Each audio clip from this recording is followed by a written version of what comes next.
All right, welcome everybody to the Thursday Night Forum. Watching that opening sequence, the intro, we've all aged. We've all aged a few years. We've been doing this a few years, but Even old man Rozicki's even aged. old man Rosicky, even old man Rosicky's aged. But this young Arsenal team is growing up in front of us. So, as they say to parents, better enjoy the good years because this Arsenal team's growing up, and we don't want to be looking back wistfully like other clubs when our cycle is at an end. So we want to enjoy where we are right now. And I'm reminded a little bit by what I think, Stan, one of your tweets was, it was a very mature performance from Arsenal this week in the Champions League. Yeah, I mean, it wasn't too fancy, but we got the job done. We looked very in control of it. But I mean, PSG traditionally don't travel well, and when you look at that lineup, that PSG, that it was a very young team that they had out there all over, yep. All over the squad. And you know what it reminded me of? I had it on at work, so I was flicking in and out. I wasn't watching it solidly, but looking at that PSG team, they reminded me of an Arsenal team of about 15 seasons ago. There's a lot of promise in there. They're quite young. 2008. Do you know what I mean? They come up against a very well-drilled team, and they get undone. And it kind of reminded me of looking at an Arsenal team from about 15 seasons ago, looking at PSG. But that's their business. We had to go through it, and say that it's up to them. But you can only play what's in front of you. And obviously, it's not the PSG team with the Neymars and the Mbappes and the Messis, but there's still competent players in there, And you can only play what's in front of you. And I thought it was a very mature performance. It wasn't too frilly, but we got the job done, and it was a very sort of solid performance as well, I think. Yeah, and if you look now with the Champions League, we've had 2 games. We've had a draw on the road, which is a point. This is a league table now, so points are valuable. Yep. And we've had a game at home, and we've snatched another 3 points. So as far as the Champions League goes, so far, so good. No complaints. Yeah, as Steven said here, and then we'll get to Tony, obviously, as well. Steven said it was a good win, but this is not a good PSG side. They really had little to give us any worry. And, when you're trying to compete with one of the best teams in the world in the Premier League against Man City, and also manage a Champions League format that is now a true Super League, right? A European Super League in a league format as well.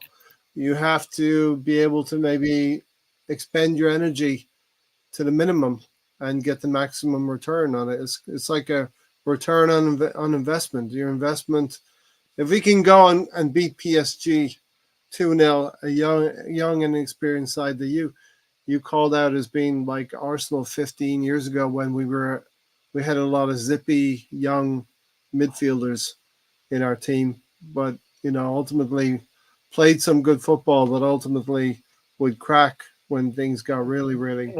That's when we have like eight midfielders, and we could never decide which 3 to. And young really, all of them, all of those 8 midfielders were number 10s. Yeah.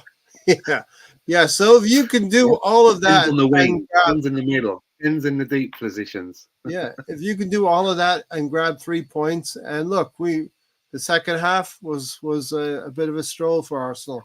Maybe a little bit. Also, as well, when people say, "Oh well, it wasn't a great PSG side with an Mbappe and that's their problem. That's not our problem. Neymar and Mbappe. We got the job done. Do you know what I mean? We were very solid about it. Kept a clean sheet. We got the job done. So I don't like to say that and have it like take anything away from what we did. Yeah. Meaning that unless you beat Real Madrid, then every other team is crap and no good. Do you know what I mean? Yeah. Things can always go the other way. We could have had some bad decisions, something gone down a man, they take advantage, we lose that game. They could have equalised. Exactly. They could have equalized. They had that shot hit the upright, the base of the upright. A really, really good hit from a player. And you know what? On another day, Stan, that kind of shot can go in, you know, and then maybe it's a little bit different game. Our Arsenal fans might get a little bit touchy because we know we got to collect some 3 points when the home games come in. We got to collect the 3 points, and those are your bankers. Your home has to be your fortress, has to be your banker in this league. And that's not my biggest worry, but I think where we may not be as strong yet. Looking at some of our other games away in Europe is, I think this team really needs to get used to playing away in Europe at some of these grounds that we can end up going to, because I think it was the Porto game. I really felt that we were playing such good football in the league at that point, and when we went away to Porto, it was almost like deers caught in headlights with big eyes and very overawed by the occasion. Declan Rice getting booked within a couple of minutes tells you everything you need to know about that occasion. So this is another step that this team needs to make. So we need, I don't dodge those fixtures, because the quicker we have those fixtures, the quicker our players get used to playing away from home in Europe, and the better they will become at it, which is what we want, right? Yeah. Well, we're gonna look back this season at that Bayern Munich game, and look for real visceral progress in terms of when we play, especially in the knockout stages, get past January, and we play the bigger teams, hopefully, and see how we can compare and contrast that game where we didn't take our chances. We looked nervous, as you said, Stan, against Bayern last. Going to a place like a San Siro or a Bernabeu, or Barcelona or what, it doesn't matter. The support, the atmosphere, is something that these players need to experience, and they need to get, hope to be, get comfortable with that, because, this is the way this is going to be now in the league. You're going to have these away days midweek where you're playing away in Italy or Spain or wherever it may be. It's a very different format now, and it's none of this, we can always get them when they come to our place. You don't necessarily play that team again. Yeah, exactly. You don't have a chance for revenge, right? Yeah. You don't have a chance for a return game. If PSV had beaten us, I quite like it. It's got a knockout feel to it, if that makes any sense. And I like that. It means that everybody's got to try and be at their best and snatch as many points as you can, And goals. Key point, goals. because you could be tied on points, and goal difference could be one of the determining factors. Like right now, we've got 4 points from 6, Tony, in this Champions League. But we're like in 11th place because of a goal. Yeah, 11th or 13th, I think it was. But yeah, and so listen, after 2 games, it's hard to separate. There's going to be a lot of bunching after 2 games. When you get into 4 or 5, let's say 5 games, then you have to start separating a little bit and be close to that top 8. Because my tweet earlier, I think there's going to be a scramble to, by the 6th game or 7th game, be in that top 8, because you're going to be relying, Tony, on other teams to do you favors if you're in 9th, 10th, 11th, if you're on the bubble, as they say. Yep. So, can I just ask a question? Because I'm just looking in the chat box there, and Tiger and Guna, he's liking this new format. He's enjoying it. But you remember a few seasons ago when there was the announcement that there was going to be a Super League. Everybody was against it. There was the protests, and clubs quickly sort of like coming out and saying that they weren't going to do it. Is this what it was going to be, or was it going to be another competition separate to the Champions League that we had? The Champions League of old, and this Super League was going to be another competition, or was it going to be what we've got now? Do you know what I mean? What I'm trying to understand is that when we all kicked off about it, when I say we, I'm talking about fans in general. Why are we not kicking off about what we got? So this is basically what those teams wanted. It's why they announced the Super League the day before the vote for the new format of the Champions League. Basically, the only thing they didn't get, which they originally got, was 10 group games. It dropped down to 8 group games. Other than that, that's what the teams were wanting. The top teams were wanting higher percentage of the TV revenue. So all that went through. I'm busy. So that's a lot why Arsenal were pushing so hard to get to the Champions League, because they knew this new format brings you so much money. You got Revenue. Yeah. so much more money per game based on the TV rights. And the extra 2 games, extra 2 group games, Tony.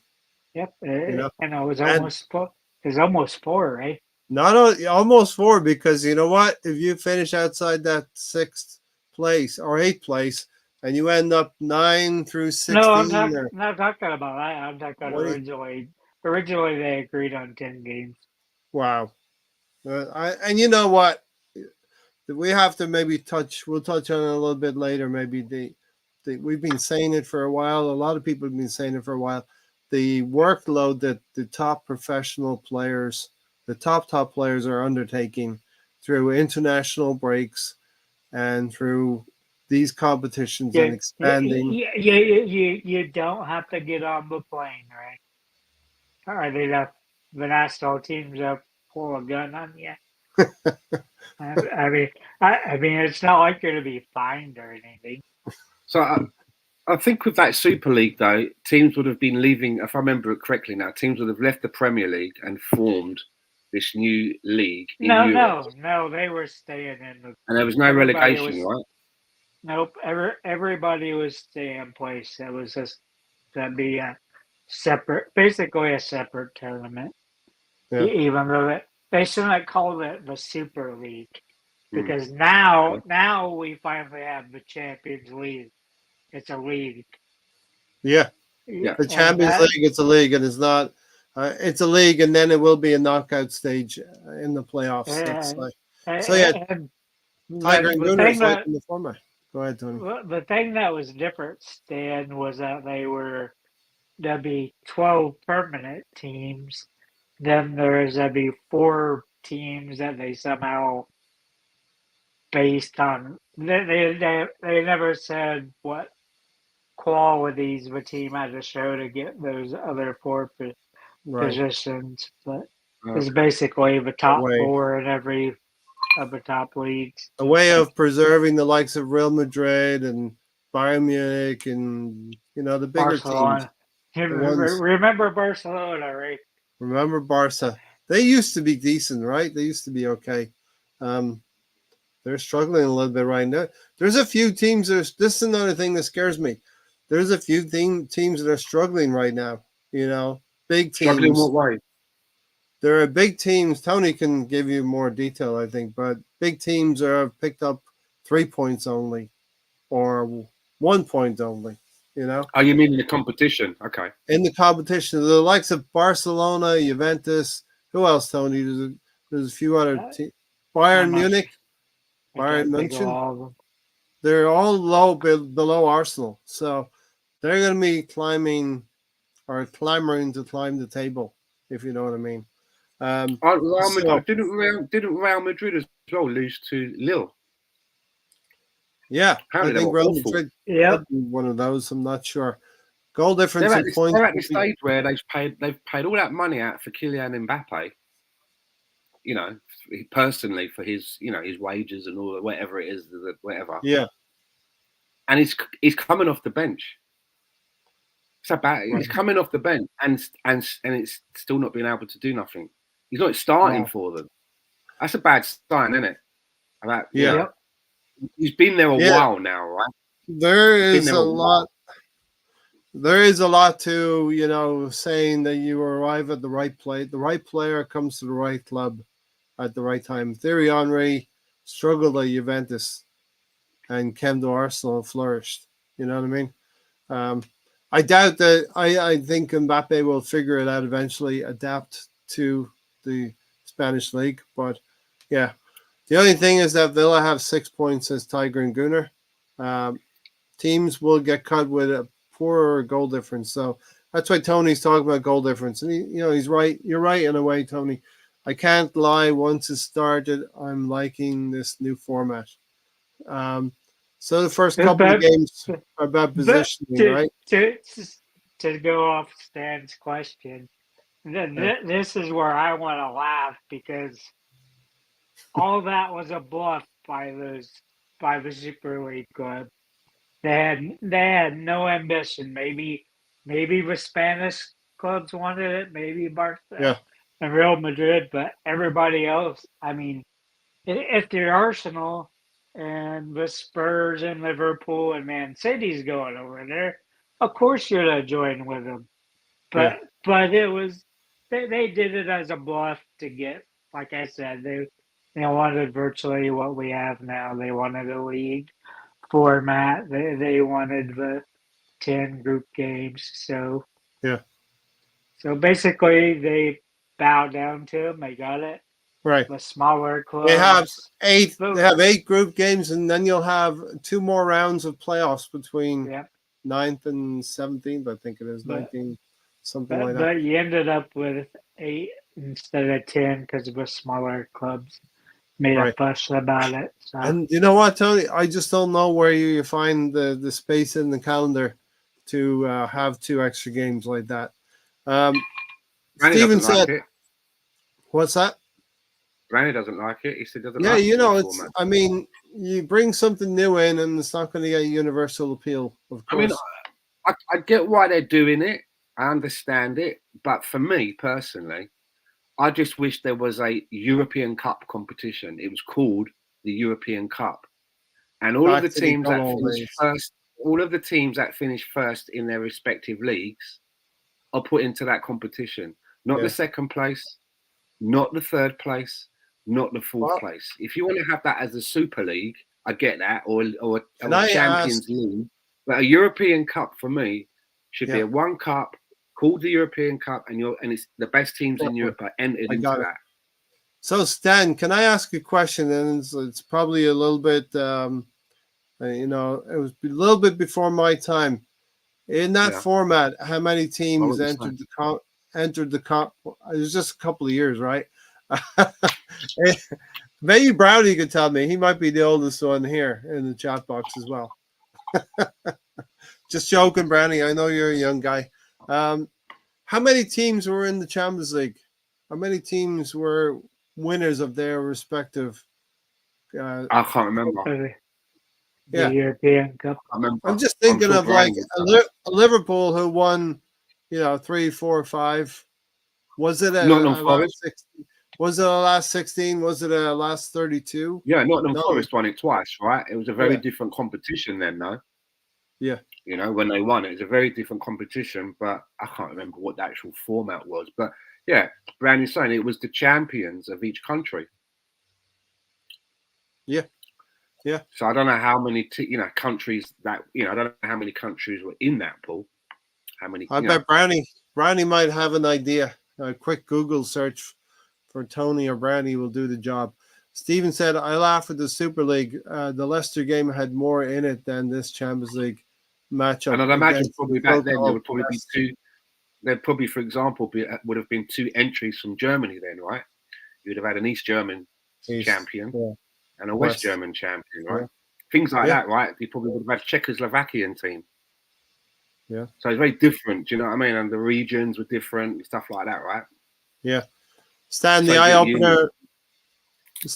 opener was against Lons last season where we lost 2-1 after taking the lead. The atmosphere there was overwhelming. So yeah, listen, I think we're having that experience last season obviously has to stand us in good stead coming into this season.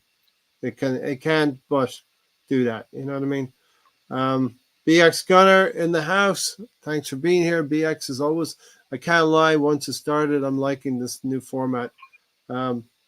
Steven says, Stan, the Super League was a separate tournament run by the teams looking to reap obscene amounts of money to save Barca and 1 or 2 other teams. Yeah, who got in debt. Definitely. Like I said, it was a bluff. They won our format. Brownie's saying basically it was 5 or 6 rounds of a knockout competition. So, not to demean what Liverpool have done, but they've won it like 3 or 4 times in that era. And, it was basically five knockout rounds, 2 legs. So you could manage the situation from your home leg to away leg. Atletico Madrid just got slapped 4-0. What if you don't have a home and away leg, right? Is your one that you have left? Is it a homer or an awayer? My left one was a one that I would actually like shoot with or kick American football, rugby ball. So that was that was my strong arm because so that would have been your home. I was always taught that you're Only throwing you've gone arms and sideways. you're how the It's just fuck gone sideways. There you go. He lifted his leg and flopped over. That's what happened. I've ended up like a turtle a couple of times, right? Yeah, flopping your arms, wiggle. We would have been playing Super League, Champions League, 2 domestic cups in the Premier League, plus the best players would also have international duty. Yeah, it's a lot. We would have been bypassing the Champions A Super League, yeah, it would have been either the Super League or the Champions League for sure.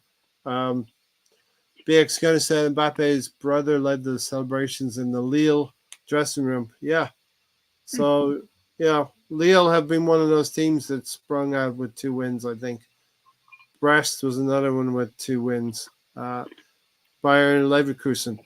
Mbappe hasn't been selected for France. There's an interlull coming up, Tony, an international break. I hate this new format. Take it back to knockout football from round 1. Yeah. I hate these fucking seven international breaks, right? 7. That's a lot. Stan Bandam says, "Hey guys, great show. Do you think this new format will favor teams like Arsenal and/or Aston Villa? I personally like this format." I don't know if it will favour or hinder, to be honest. Hard I really to say, don't. right? Yeah.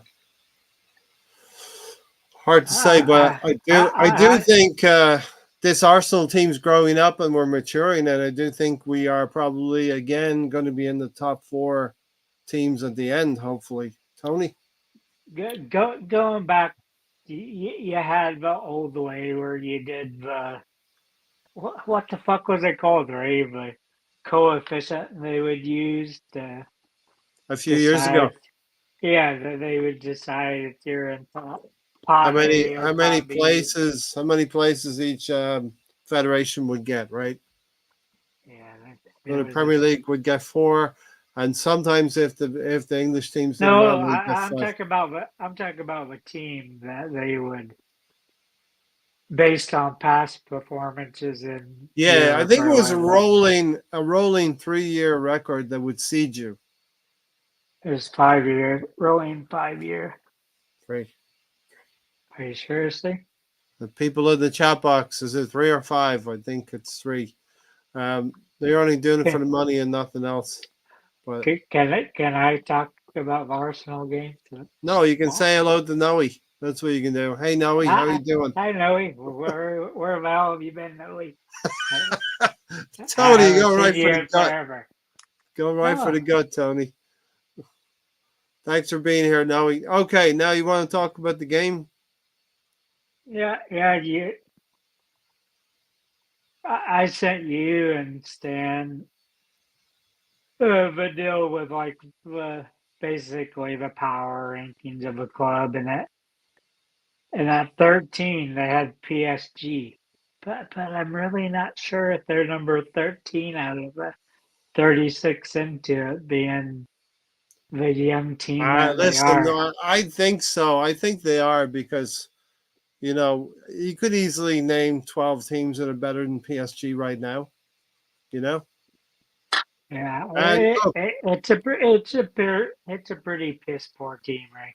And they had that pedigree of being in a final once, and I think a semifinal 3 or 4 times in recent years.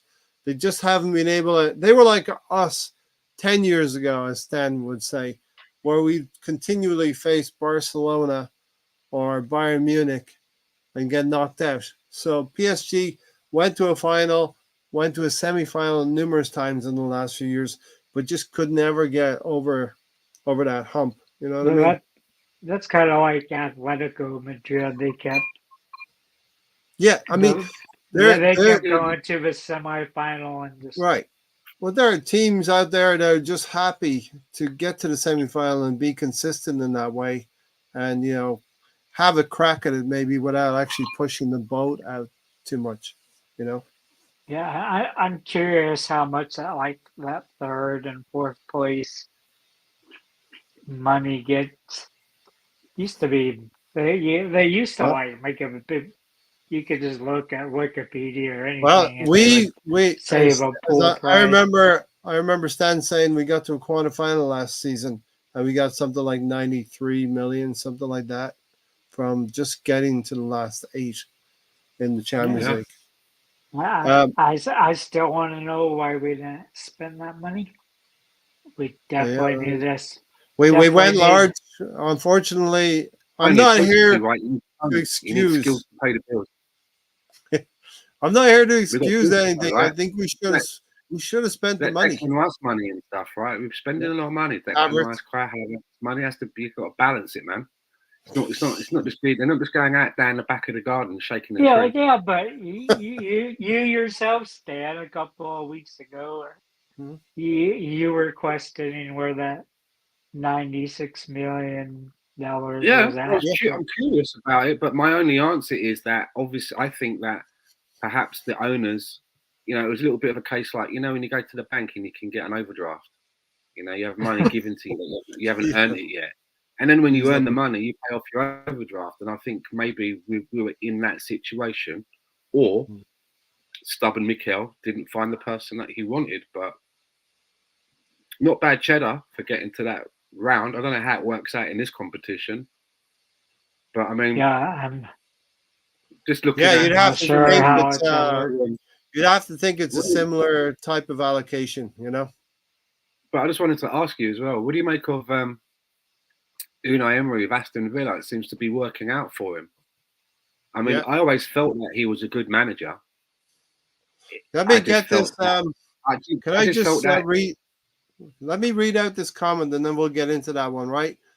Think about it. If there was going to be 2 legs for Villa versus Bayern or Real Madrid, etc., that's why this new format will favor a lot of teams such as Aston Villa, Arsenal. Okay, that one-off thing that maybe Unai Emery is pretty good at, Stan, that one-off game. Yeah, and I just think that, with Unai Emery, I didn't want him to get sacked. I wasn't an Unai Emery out person. I never am an in or out person. I always go by a percentage. And I was really, my concern was that, and I'm repeating myself a little bit, that when you come off the back of a legacy manager like an Arsene Wenger, you need to find stability. And you look at what happened with Manchester United after Alex Ferguson. They're still going through it now. Now they're still trying to find someone to settle the ship. Now they've tried everything.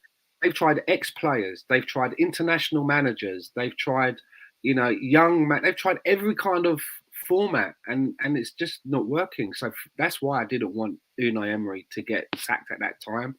But I also felt that they should never have hired him in the first place, because it was quite obvious that it wasn't what they wanted, really. I don't think they quite knew what they wanted, but they gave him the job, but they kind of hamstrung him a little bit, They never came across that they believed in him. If you sit down with someone and say, right, what do you think this team needs? And you lay it all out, and your main request is that, I need a left-sided player. That's where I see is which needs a surgery the most. And they listen to all of that, and then you wake up the next morning and you've got Nicolas Pepe sat on your doorstep in a gift basket, who's a right-sided player. They're not listening to you. You've got it must be a horrible place to be in, right? And then on top of that, there was a lot of the ridicule. Not just by the fans, but there were videos of him in training and people sniggering behind his back, and I think maybe doing impersonations, bad eggs. I don't know. But he never had a chance. I think I think that's for reason that he went with the young players because he knew all these other guys weren't into it or wanted to do the shenanigans.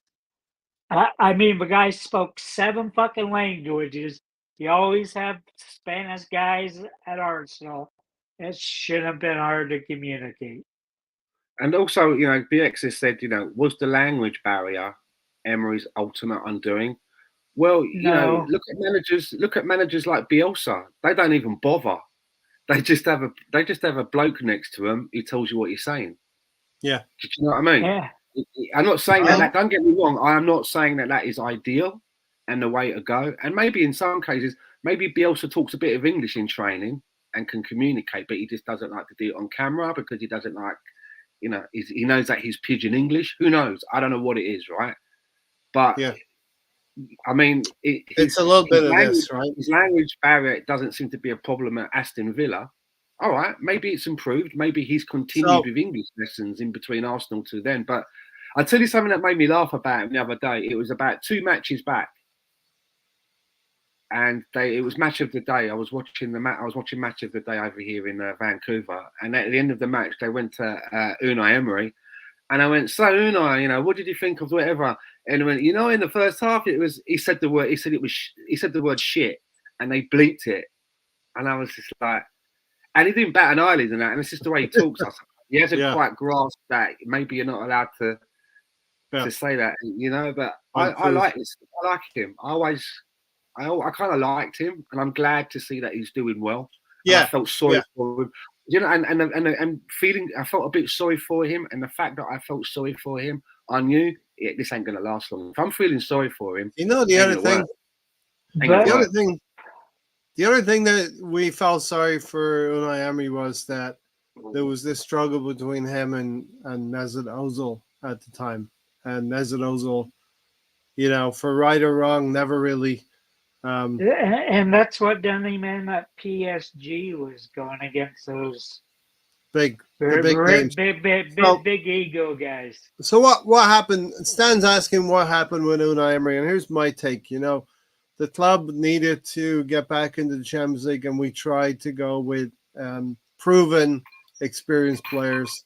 Aubameyang, all of these players, Kolasinac coming in, Mustafi, who had just, believe it or not, won Colonel Mustard won a World Cup. Can you believe it? These guys weren't they at that time? At that time, we had like Raul Sinyehi. We also had Sven Mislintat in along there somewhere. Yeah.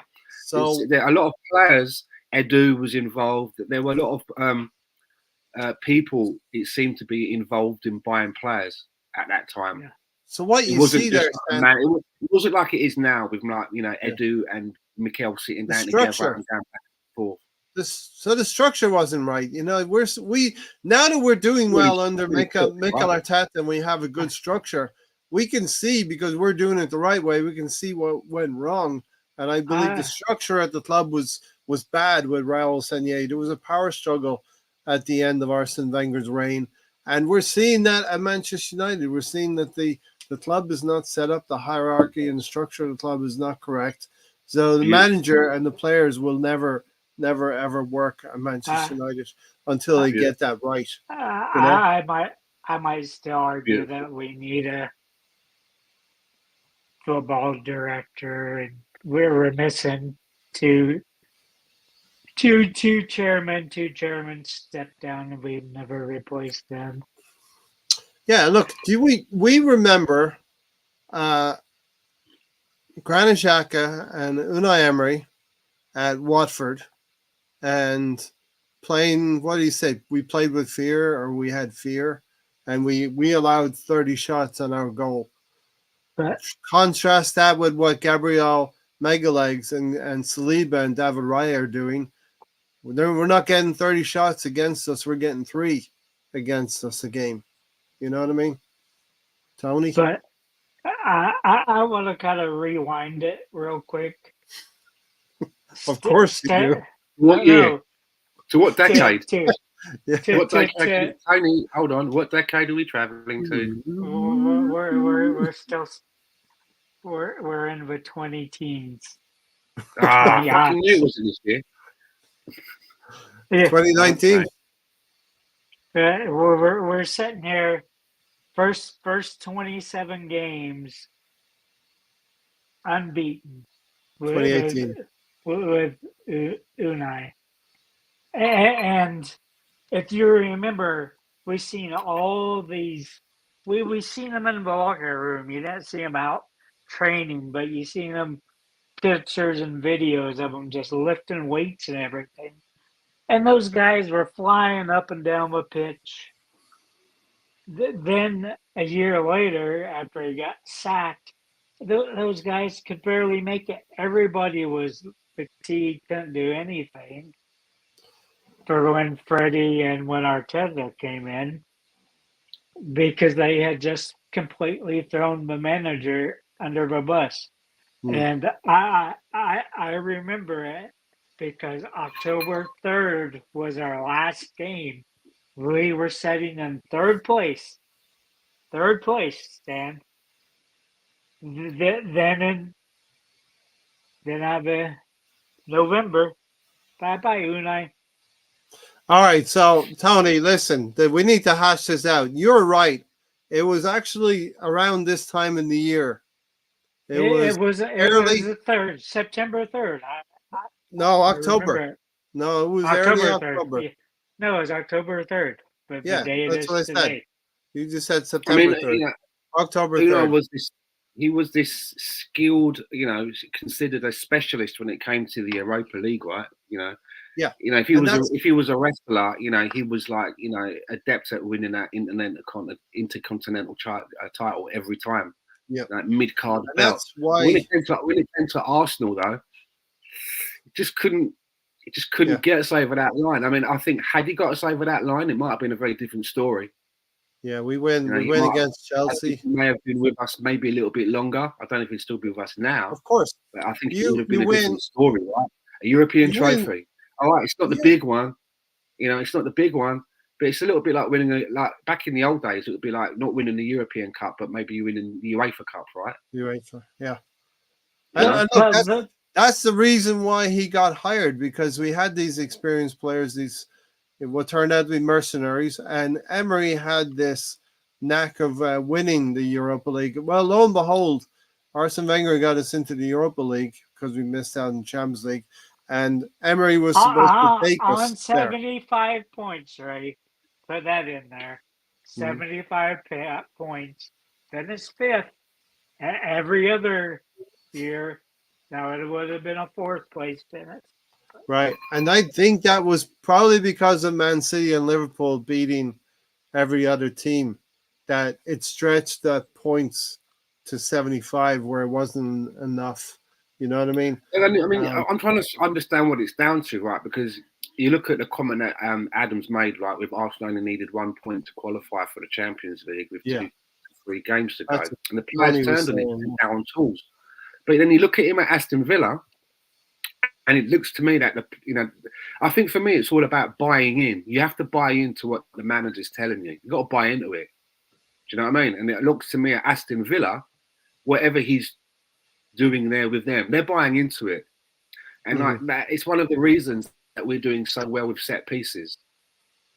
Is because the reason that we're doing really well set pieces is that when they sit down in the classroom and the set piece coach stands up and he gets on the board and he's drawing it all out and he's telling them each person what their job is, they're buying into it. They're not just like, yeah. Okay. And I heard a story about, it was on the Athletic, right? And they were talking about Arsenal defender, and there was Arsenal defending, and there was an ex-defender. I can't remember what his name was, but he was saying that he was playing for a team. It was coming near to the end of his career, and he knew that he wasn't going to be with this team in the following season. And they were meticulously working on set pieces throughout the season. And he was talking about it, but you need to have to buy into it. And he goes, we're in this last game, and we needed to win this game in order to win whatever league he was in or whatever. He goes, and we've got this set piece come up. He goes, and I'm looking where I'm standing. He goes, and I can see this tiny little gap, this little 5 yard, and I'm thinking, where did that come from? Someone's supposed to be there, right? Someone is supposed to. He goes, and while I'm thinking about it, the set piece came and it went through there, and they scored and we lost. He goes, and that was the last game of my career. And the person who was supposed to be in that spot said, yeah, sorry about that. Don't worry though, we'll get it next year. That player wasn't buying into it. Didn't have another year. He knew that it was supposed to be in that. But for whatever reason, in that moment of play, he decided not to do that, to do his own thing. Yeah. Which cost them. So what I'm saying here is that under Mikel Arteta and the coaches that he has with him and the group of players that we've now got to a stage where when they're told something, they buy into it. They're not just they're not just sitting there nodding and it's going in one ear and out the other, and they're like, I'll do it when I'm on the pitch because I know better because I'm a footballer. They're buying into it. And Mikel Mourinho has said, Mikel Mourinho is 28 years old. He's not a young kid. He's an international player. He's been about a bit. And him in an interview is saying that I'm learning things that I've never seen before. Like Declan Rice from last year. I'm seeing things that I've not seen before. Like, and he's having to, he's like, you know, like in the Matrix, right? When they first sit in the chair and they plug you in and they like, okay, I want to learn Kung Fu. And you see all downloading, Jiu-Jitsu, Judo, Karate, this. That's like Mikel Mourinho right now. He's like being plugged in to Mikel's Matrix and he's having all this stuff, like what to do in this position, set pieces, what to do when it comes short, how to do. It's a lot, right? It's a lot. So it's going to take him a while. It's going to take him a while to settle in because he can't learn that shit overnight. Yeah, do you know what I mean? Overnight. But the point I'm trying to make is that just want to say that the point I'm trying to make is that under for whatever reason under Emery, with the players that he had under him at Arsenal, they weren't buying into it. They weren't buying into what he was telling them, and that's their fault. That's their fault. They're buying into it at Aston Villa, and we're in a place now where our players are buying into it with our coaching staff. I can blame it on a large majority here. Was that French connection? There you go, down there from 00 Slice X. Yep, Tony. You had that group of all these French-speaking players, you know, Bumerang and everything. Laka. Guendouzi. You had Guendouzi. You had Guendouzi passed out on he was part of it. No.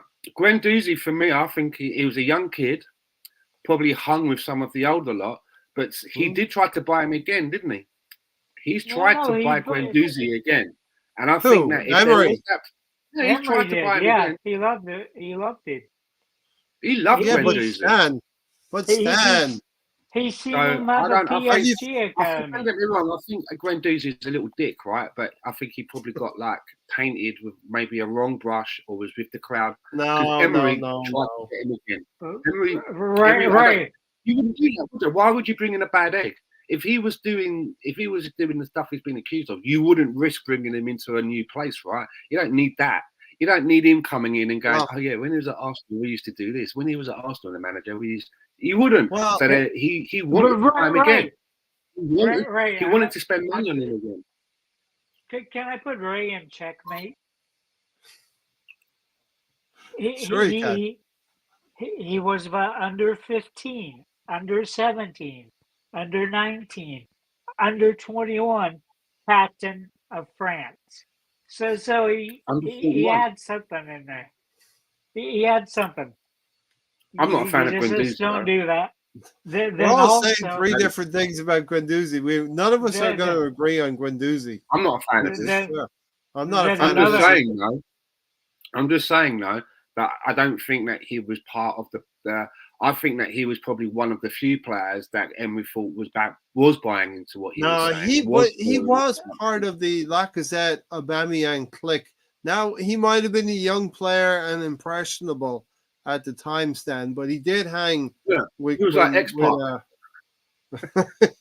He did hang with Aubameyang and Lacazette. And here's the thing: it's Unai Emery who wants to buy Guendouzi again a second time. It's not Mikel Arteta. So if you want to judge between Mikel Arteta and Unai Emery, Guendouzi is probably a good place to start in terms of the difference of player and coach and how the player took to the coach. Because no doubt, Emery liked Guendouzi and he played him a lot. That's when he was coaching in Spain, right? He brought him in, didn't he? He gave him the playing time as well, didn't he? Yeah.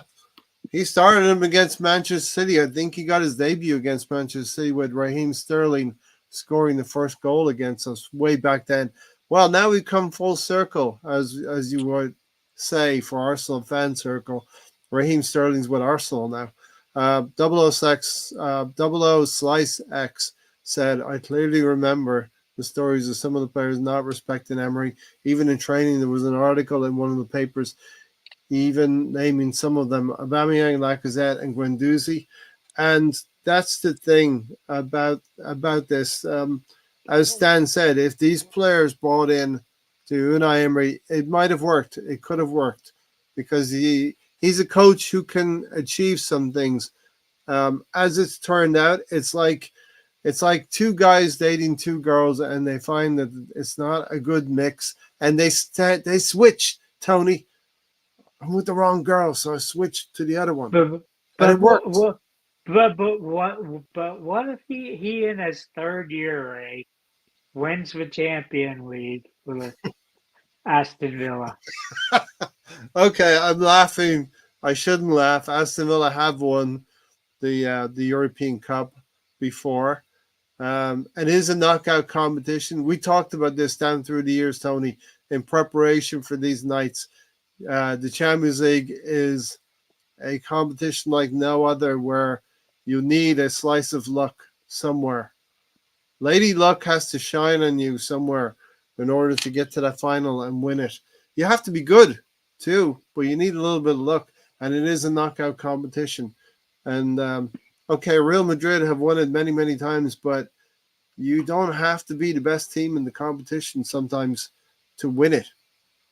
So we have, as Arsenal fans, we always have to shy away from the table when the conversation talks about Champions League. I still can't believe you laughed at me when I asked you a question. About what? Aston Villa winning the Champions League, Stan. What would you do? What would you do if he won in his third year in charge of Villa, won the Champions League? Dan? It'd be fully deserved. They obviously would have earned it, right? They would have earned it. Yeah. Obviously, I want my team to win, but I'm not going to hate Aston Villa because of it. I mean, look at the way he's managing that player, John Duran, who was really edging for a move, right, to West Ham. Do you remember that? He was edging for a move to West Ham, and he was doing hammer sign while he was playing for Villa. And he's managed to turn him around, and he's managing him, and he's using him off the bench. And the guy looks, I mean, the stuff he's doing off the bench, man, is just like, it's a show reel. As Rohan would say, he's in a purple patch right now. Do you know what it reminds me of? It reminds me a bit of Tony Yeboah. Some of the shots that he's taking. It reminds me of Tony Yeboah. Yes. Just having a go. Do you know what I mean? Yeah. Leeds. And he's got a smile on his face. He doesn't look pissed off that he's only, you know what I mean? He's got a smile on his face. He looks happy. And you got to give a lot of credit to the manager to create that environment, right? Yeah. But I mean, what a player to watch. I'm keeping my eye on that guy. Yeah, listen, he's actually had a better start to the season than Ollie Watkins right now, and Ollie Watkins has scored a goal or two, but still done much better. BX said rotten apples have been thrown out of the club. Arteta rebuilt everything with Saka as the model, and building the team around Saka. I still prefer Arteta over Emery, and that's it. I said to Tony, it's like two guys are in bad relationship, but they decide to swap girlfriends, and they're both happy now. So let it be. Let Arteta cook with Arsenal, and let Emery maybe cook or simmer with Aston Villa. It's you might have caught the tail end of this, Ray, when they always had the Bud Light versus Miller Light commercials. But that's kind of a thing. It's like where's your flavor What's your preference? at? And I like him because he went with the academy kids.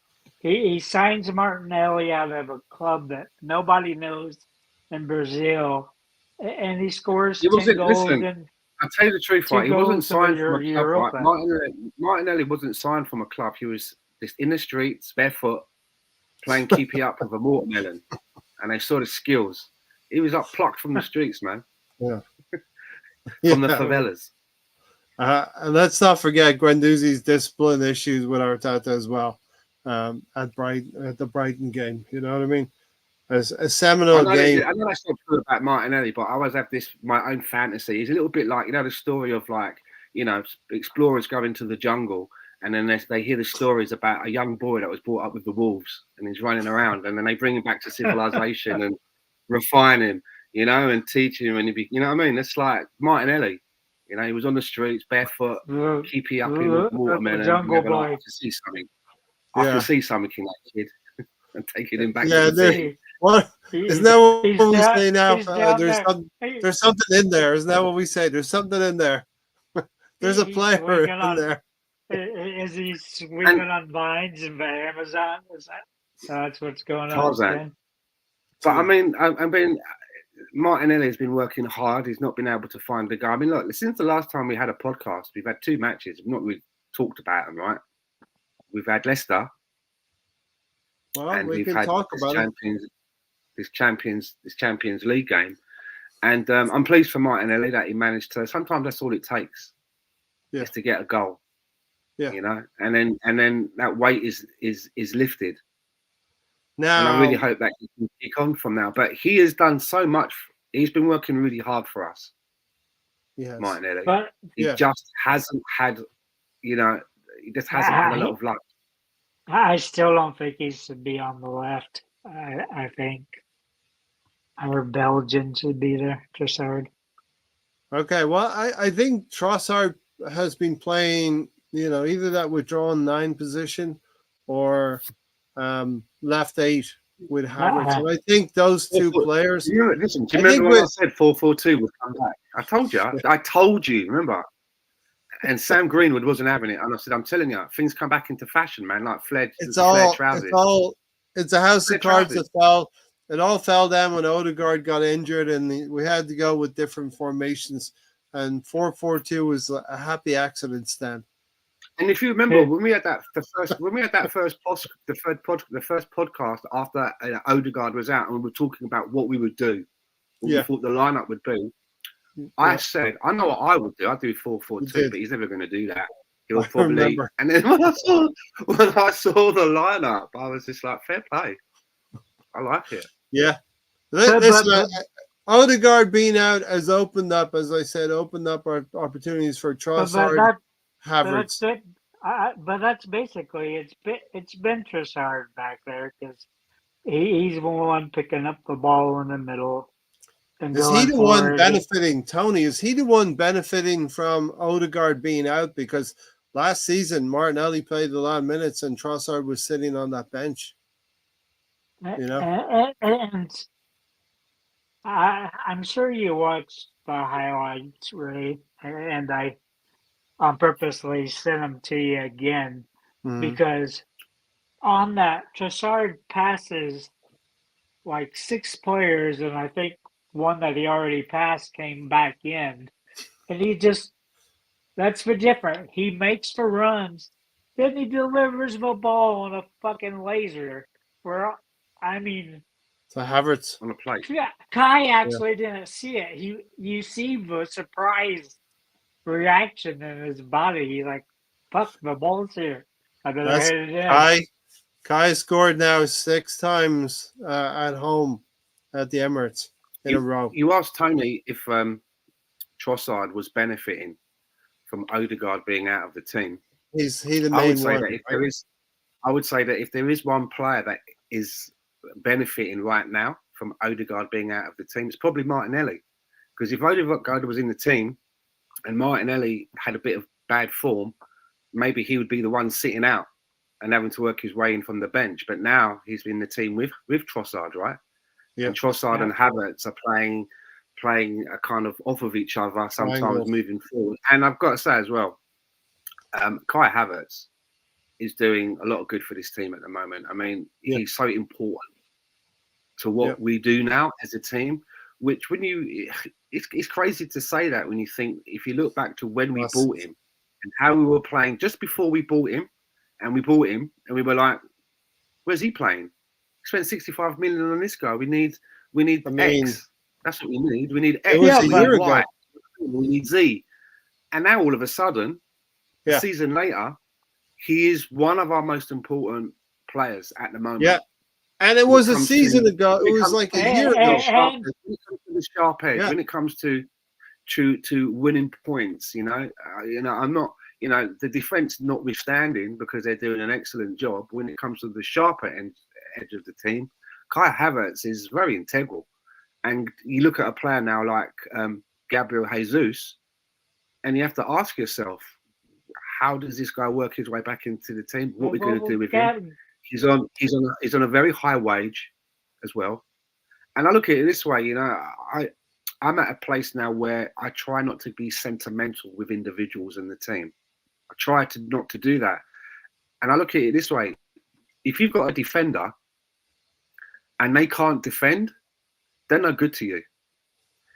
If you've got like a holding midfielder and he can't hold the midfield, he's no good to you. And if you've bought a guy who is a striker and is unable to get you goals, he's no good to you. And you have to upgrade. You have to move on from that, right? And at the moment, I don't know. I don't see how Gabriel Jesus is going to fit back into this team. He can't just get back into this team on his name alone. His reputation, his name alone, that's gone. He's going on a very exclusive list in the next season or two, and that list is called the Shitbag Six. He's going to be one of the nominees for the Shitbag Six. And Ray, both of those Man City boys, they're done, aren't they? Both of those Man City boys who we bought. Yeah. Much in the way that we've moved on, we've kind of moved on from Akira and Tierney. We've moved on from those two, and they're not able to. They may be important. They may be important players when it comes to the cup competitions, the Carabao Cup and the FA Cup, as Zinchenko and Gabriel Jesus. But Ray, you earlier you mentioned happy accidents, and this was one of them. Because if it wasn't for Gabriel Jesus getting injured, Kai Havertz would have stayed out there on the 8th position, which he fucking sucked at. He was terrible in the midfield. The midfield was absolutely horrendous. There's no doubt. There's no doubt that Kai Havertz is an accomplished player, very good technically for his height and his frame. But he's midfield, right? He's much better as a number 9 than he is as a midfielder. Much better. He was fucking terrible, right? He couldn't find anybody worse. Emergency break glass. If Trossard, we finally. He's 6'4". Hi. Should be a goalkeeper. Yeah, he looks like Emi Martinez more like Emi Martinez. But he's actually what we kept asking for. I know Stan would say it too. Plan B. No, we kept saying we wanted a big, tall striker. Yeah. And we got it. Let me ask you a question. Let me ask you a question. Just occurred to me. Okay, he's not quite the same body type, but Olivier Giroud? Giroud's way better than Kai Havertz. Kai Havertz is more spindly, isn't he? He's a bit more. He's tall, but he's a bit spindly as well. Gerard. It's like you have Gerard where Giroud was more stationary, wasn't he? It was more like a caravan. Like he was carrying a caravan on his back. I'm just saying it just occurred to me where we missed Olivier Giroud so much, and he would. We were saying this a couple of seasons ago. Giroud would fit into this team well because of the fact he scored 28 headers for us. I know that I've been complaining. You know, I've been complaining on this broadcast quite a lot about, you know, where is that player that can get braces in games, or, you know, get a brace in one game and in the next game they get another one. They're regular, they're consistent. But I look at Kai Havertz's stats, and, you know, in the Premier League, he's been involved in 6 matches and he scored 3 goals and 1 assist. I mean, you can't sneeze at that. You know, that works out a goal every other game. I mean, I think at the moment, I would probably say that he's probably the 3rd best number 9 or striker, if you will, that plays at the pointed edge of a team. He's probably the 3rd best one in the league at the moment, right? Okay. No more than 4th. We know he's no more than 4th. You got argument. Obviously, you got argument in there for Haaland, right? Well, Haaland's the number 1, right? Yeah. There's an argument then for Ollie Watkins, right? Mm-hmm. Duran. I believe. Duran. This season, I know it's early doors. How many goals did he score this? Let me have a look. He scored 3 or 4 already. You know, of course, Mo Salah, you know, would be in there. So probably, right? In the Premier League, it's not. These stats are good as well. In the Premier League, he's been involved in 6 matches because he's never had any starts. I don't think. No, maybe the last game. I'm not sure, but not many starts, if any. 6 matches, 4 goals, no assists. Whereas 6 matches, 4 goals. Yeah, he's a little bit like Martinelli. He's the guy who's going to take those shots. I have 6 goals, 3 goals in 6 matches, but the 1 assist as well. So it's another goal involvement. So they've both got the same goal involvements, 4 each. Mm-hmm. That makes sense. Yeah, crazy. Red John said he's watching Arsenal YouTube earlier. That particular YouTuber doesn't support Arsenal. Gee, I wonder who we're talking about. He reckons Arsenal are one of his favorites to win the Champions League due to how adaptable our playing style is. It could well be a factor under Mikel Arteta, how adaptable we can.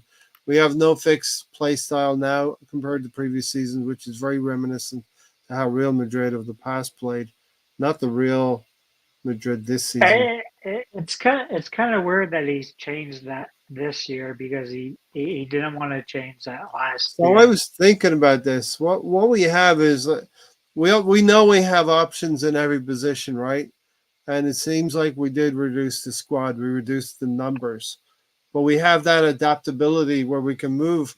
It's like a chessboard. You can move pieces around on the board and still but that can blow up, because when you have a player like Tomiyasu or Timber, for example, that can play in multiple positions, and I'm using those 2 just as an example, and we have many players that can do that. Yep.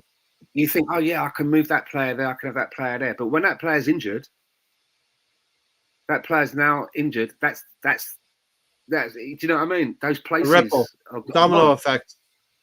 You're talking about a domino effect, right? Rather than having, you got 1 player for 3 places instead of maybe having 2. If one gets injured, you still got the other chap, right? But now we don't have that. We're putting a lot of eggs in baskets with some players. Look at Tomiyasu. I really like Tomiyasu as a player because he really is a Swiss Army knife. He's very capable to come in, start games. I'm happy if he starts a game, comes off the bench. I'm happy to see him at right back. I'm happy to see him at left back. I know that he can play at centre back. He's hardly never available. You know, there's no runs of games where he's making himself a competition for other players. He's not making himself a competition for Ben White at right back. He's not making himself competition for you and Timber. And do you know the other thing? The other thing that is what's the point in that? What I think he's another one of those. It's just not good enough. But it's a waste, isn't it? He can play all those positions, but if you're not available, he can't play any. It's like, do you know what I'm getting at? Yeah. You can't have him available. You can't have him available for 3 games in every 15. Well, here's the thing, though, Tony, you go 3 first. Or 4 games in every 15 or whatever, you know. But, Tony, how does he get to form? You know, run of games, you've got to get to form, right? Run of games will help you, and we know that. Look at Thomas Partey. Thomas Partey, when there's a run of games, is better than when he gets injured or is taken out of the team when stop starts. Yeah. He needs runs of games if he can stay fit. Fingers crossed. Yeah.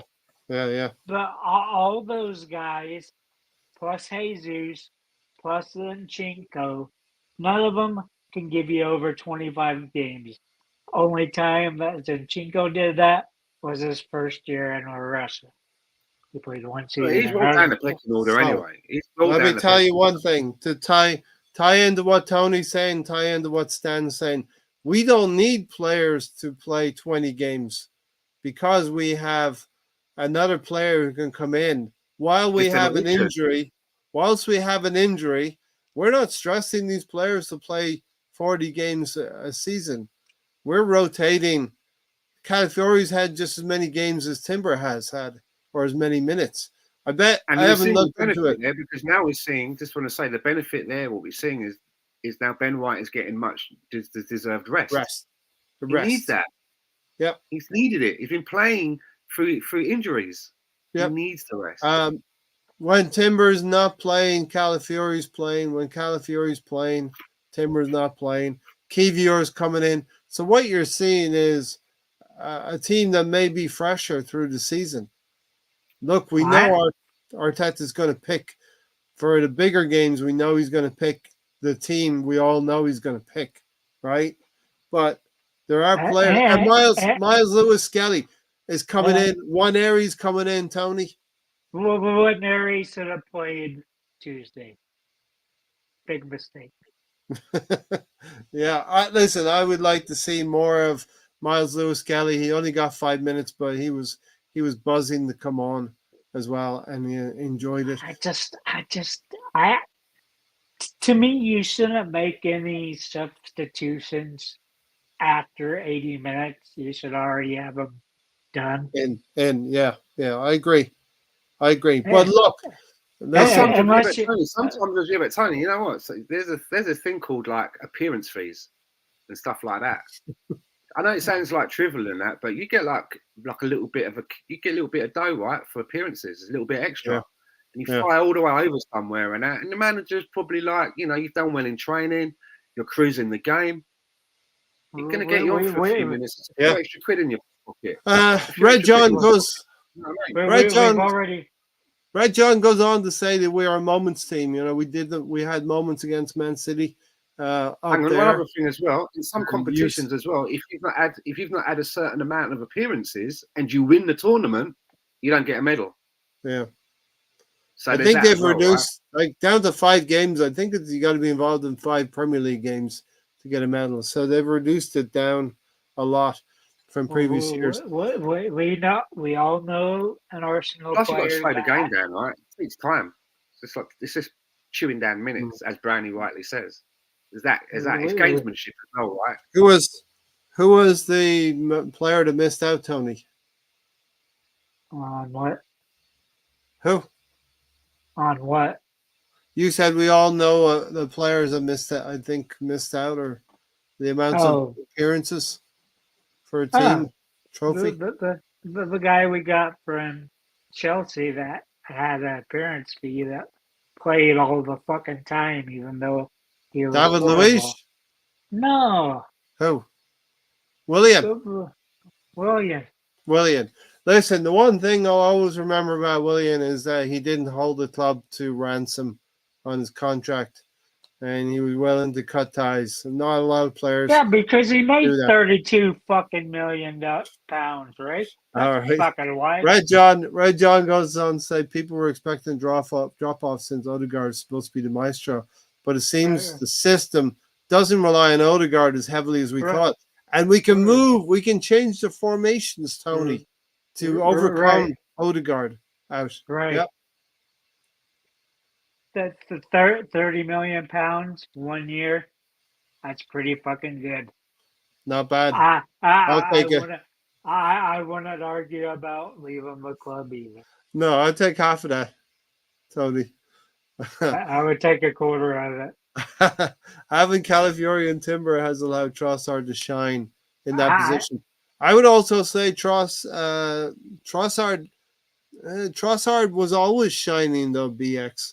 I think, you know what I mean? I think Calafiori and Timber, in a way, has allowed Martinelli to get some more room as well and be able to. Biggest wild card in the team, I think. Trossard is our biggest wild card in the sense that, there was that debate for ages where it was like he comes off the bench and he's winning games and he's scoring important goals or putting through good assists, and everyone's going like, he's knocking on the manager's door. You've got to start the lad. What more can he do? And he gets the start, he's rewarded, and he's fucking shite. You know what I mean? He's gone through that period of time. He's a big wild card. He can be non-existent in the game. But I want to reframe that. Hold on, and then the ball can just pop out to him out of nowhere, and he's got such a shot on him that he will strike the ball and it will end up in the back of the net. Yeah, and I like that. There's something about that I like in a way. I like that. I want to put a little. What we're going to get, the opposition don't either. The defense of that team doesn't know either.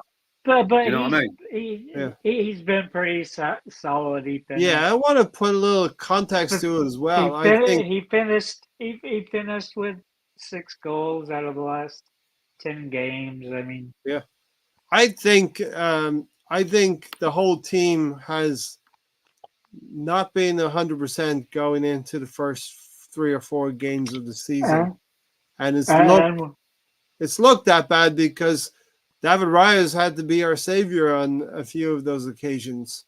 And Trossard still has our most 2 goals and 6 per most goals per 90 minutes. 2 goals and 6. No assists in the Premier League. Yeah. So, but cast your minds back to the Leicester games. We're going to dip into Leicester and the PSG game. He made up for his assist. Martinelli scores the first goal. Trossard scores the second goal. We're 2-0 up at halftime. So those are 2 players. Trossard we've been counting on. I think that was an own goal. Martinelli, we needed to. What? I think Trossard was marked down as an. Well, in the first half, he got the goal in the first half as well. On the eve of halftime, we go in 2-0. We go in 2-0. Sorry. Yes. Yeah.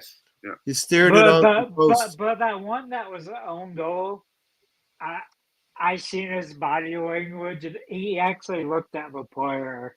I'm pretty sure he planned that ricochet. I think he just sees like geometry. All he can do. He sees all the fucking triangles and shit. Tony, I think all you can do is put that back in the mix. You know what I mean? You have a set piece at the corner. And we're pretty good at those back post corners with nobody actually marking us. We got that worked out pretty well. Have you noticed that change? That's the change we've made, right? In our set pieces, that seems to be a little bit of a tweak now that we have someone hanging in that back post. Now, because you know what it means. When you see a player take a corner and they lift all their arms up, you know what it all, front post, back post, and all that shit. That's what it means, right? Have you got the signals? Have you worked out the signals? I only found it out recently, to be honest. Yeah, you know what I mean? It is. I mean, they do that. Yeah, for when they do one arm is like near post, 2 arms is back post. And I always thought they were going. Seriously, I thought up until when I found out about it, they were going like Links Africa this week, or Links Atlantis, or Links whatever Sahara. Yeah. But it was a deodorant thing. But it's actually where we're going here. You know what I mean? Yeah, it's a sign. And it's but then I've always thought that. But then I think to myself, well, if you're saying like near post, doesn't the opposition go, okay, lads, we're going near post? do you know what I mean? But if you look, Gabriel still a lot of times goes up and talks to on the back post. But I still can't believe. When's the last time you've seen one like Saka that doesn't? Saka doesn't touch anybody in the Champions League on the corner kick and just goes into the net. In our last 100 set pieces, how many do you think we've scored? Is that a number? Is that a number? I thought it was like we're clicking along at 12%, something like that, or 18%. I'm going to go with 12. Tony, what do you reckon? Well, I know last year we 38 of our goals came from set pieces. In the last 46 set pieces, Tony, how many have we 30. scored? 30. What? Okay, it's 6. 6. Okay. Now, that doesn't seem like a lot, but if you look at the actual percentages, it's very high compared to. It's about 12%, isn't it? It's compared to other people, right? What other teams are doing. Yeah. But we've had a lot of them a lot of them have come more recently, so it looks like we do it all the time, right? Do you know what I mean? We obviously got a lot better at them. I think that's what the number is. I think it was 6 in the last 100. I think. Yeah. Wow. We had been so used to playing through Odegaard, so I think it just took them some games to get familiar. Interesting point. Yeah. The past 2 games have shown that it's starting to click. Glad for Trossard too. It could be, adapting to a new formation without a key player, without your captain. And as I think you said on Gary's show, Odegaard is the leader of the press in terms of leader of the game. He orchestrates. He's the leader of the leader of the pack. Dortmund dominated in performance in the Champions League last year and Inter Milan the previous year before, but both City and Madrid won the game in moments rather than dominating the gameplay. I think there's something there, Red John. We are becoming maybe a moments team, the Nets. These corner set pieces we are scoring are for our moments gameplay, not overall performance. And, Arsenal fans will complain about the things we're not doing. We're not scoring from open play, they'll say, but we're scoring from set pieces and we're the best at it. I think it's more than 6, personally. I think what I've delivered there was wrong, but it is a lot. It's more than everybody else. So let's it's more than 6. I think it's more than 6. It's more than the rest of the top 6. Yes, there are some players we should move on from, but as of right now, we need all hands on deck. There's more than enough games coming up for everybody, especially since we still have injuries. So listen, I think my feeling is we have a squad stocked pretty full of talent. We have some injury concerns, but we don't have to overstress some players. Thomas Partey, you mentioned, Stan, he's been playing really, really well, but he needs a rest. And Mikel Merino has come in now and started to play. So he'll take a little bit more of the load. No, I don't want to rest Thomas Partey. Away from Partey. As I said earlier, when he needs to play to be at his best. As long as he's not injured and not in the red. Because I thought, did you think he played all right in the last game? I did. It's like using an elastic band and you don't know when it's going to break. His hamstrings are elastic bands. You don't know when they're going to break, Stan. I would prefer to stretch that thing all day long. You can stretch it, but it's going to snap one day. But we're not. And I think until we're ready to play Declan Rice as the 6, and I don't think we're ready yet. I'd rather have Thomas Partey and Declan Rice doing something else. But I think eventually, I want Declan Rice as the 6. I think that's his best position is the 6, not an 8. Yeah, and I think we're heading that way. We haven't got, with Mourinho. Mourinho's going to have to settle, right? Mourinho's not going to have to settle. He's still downloading everything from fucking the Mikel Arteta's Matrix. From the Matrix. So he's still downloading, right? We won't see Rice. We won't see Rice at 6 until we see Odegaard back at 8. Yeah. And that'll be December. Okay. I know who I want to see as 6. I'm going to move on. I love Giroud, but I didn't like him going to Chelsea. I lost a little bit of dignity of him for me. Yeah, but that was his wife. His wife wanted to stay in London. It was Aubameyang. It was us getting Aubameyang meant that Giroud had to go to Chelsea. And some other player went to Dortmund. But that's why he extended with Arsenal, because she didn't want to leave. She wanted to keep her kids in school in London, and we moved to Chelsea. There's nothing wrong with that. Yeah. I mean, he never once bitched about coming off the bench when he should have been a starter. but he was coming off the bench, and every time he would get us goals. Yeah, not every time. We had a title race one time, and his goals dried up. We don't care what happened in 2016, right? Bandam was here, but he was not here last week. That's always going back in time. Yeah, we did talk. If you want to go back in time, rewind back 7 days. We were talking about the dark arts. All of a sudden, Tony's like, I don't care what happened in 20, whatever it was. I live in the 2018s. Fucking hell. Anyway. Rice won't get a rest. Rice will not get a rest over the European games. Yeah, we're gonna. I don't know, like, you know what I've seen with Lee Carsley seems to be the sort of manager that in friendlies to try things. I mean, he's trying Jack Grealish as the 10. That which every minute he plays as a 10 is a minute that Bellingham's not going to play there. Well, Foden, but he's trying things, right? He wants to see what can work, to keeping players interested, and he probably knows in the back of his mind that Declan Rice, when it comes to serious games that are meaningful, that Declan Rice, he probably knows his position. But I think in some of the friendlies, some of the backups to Declan Rice, he may want to have a look at.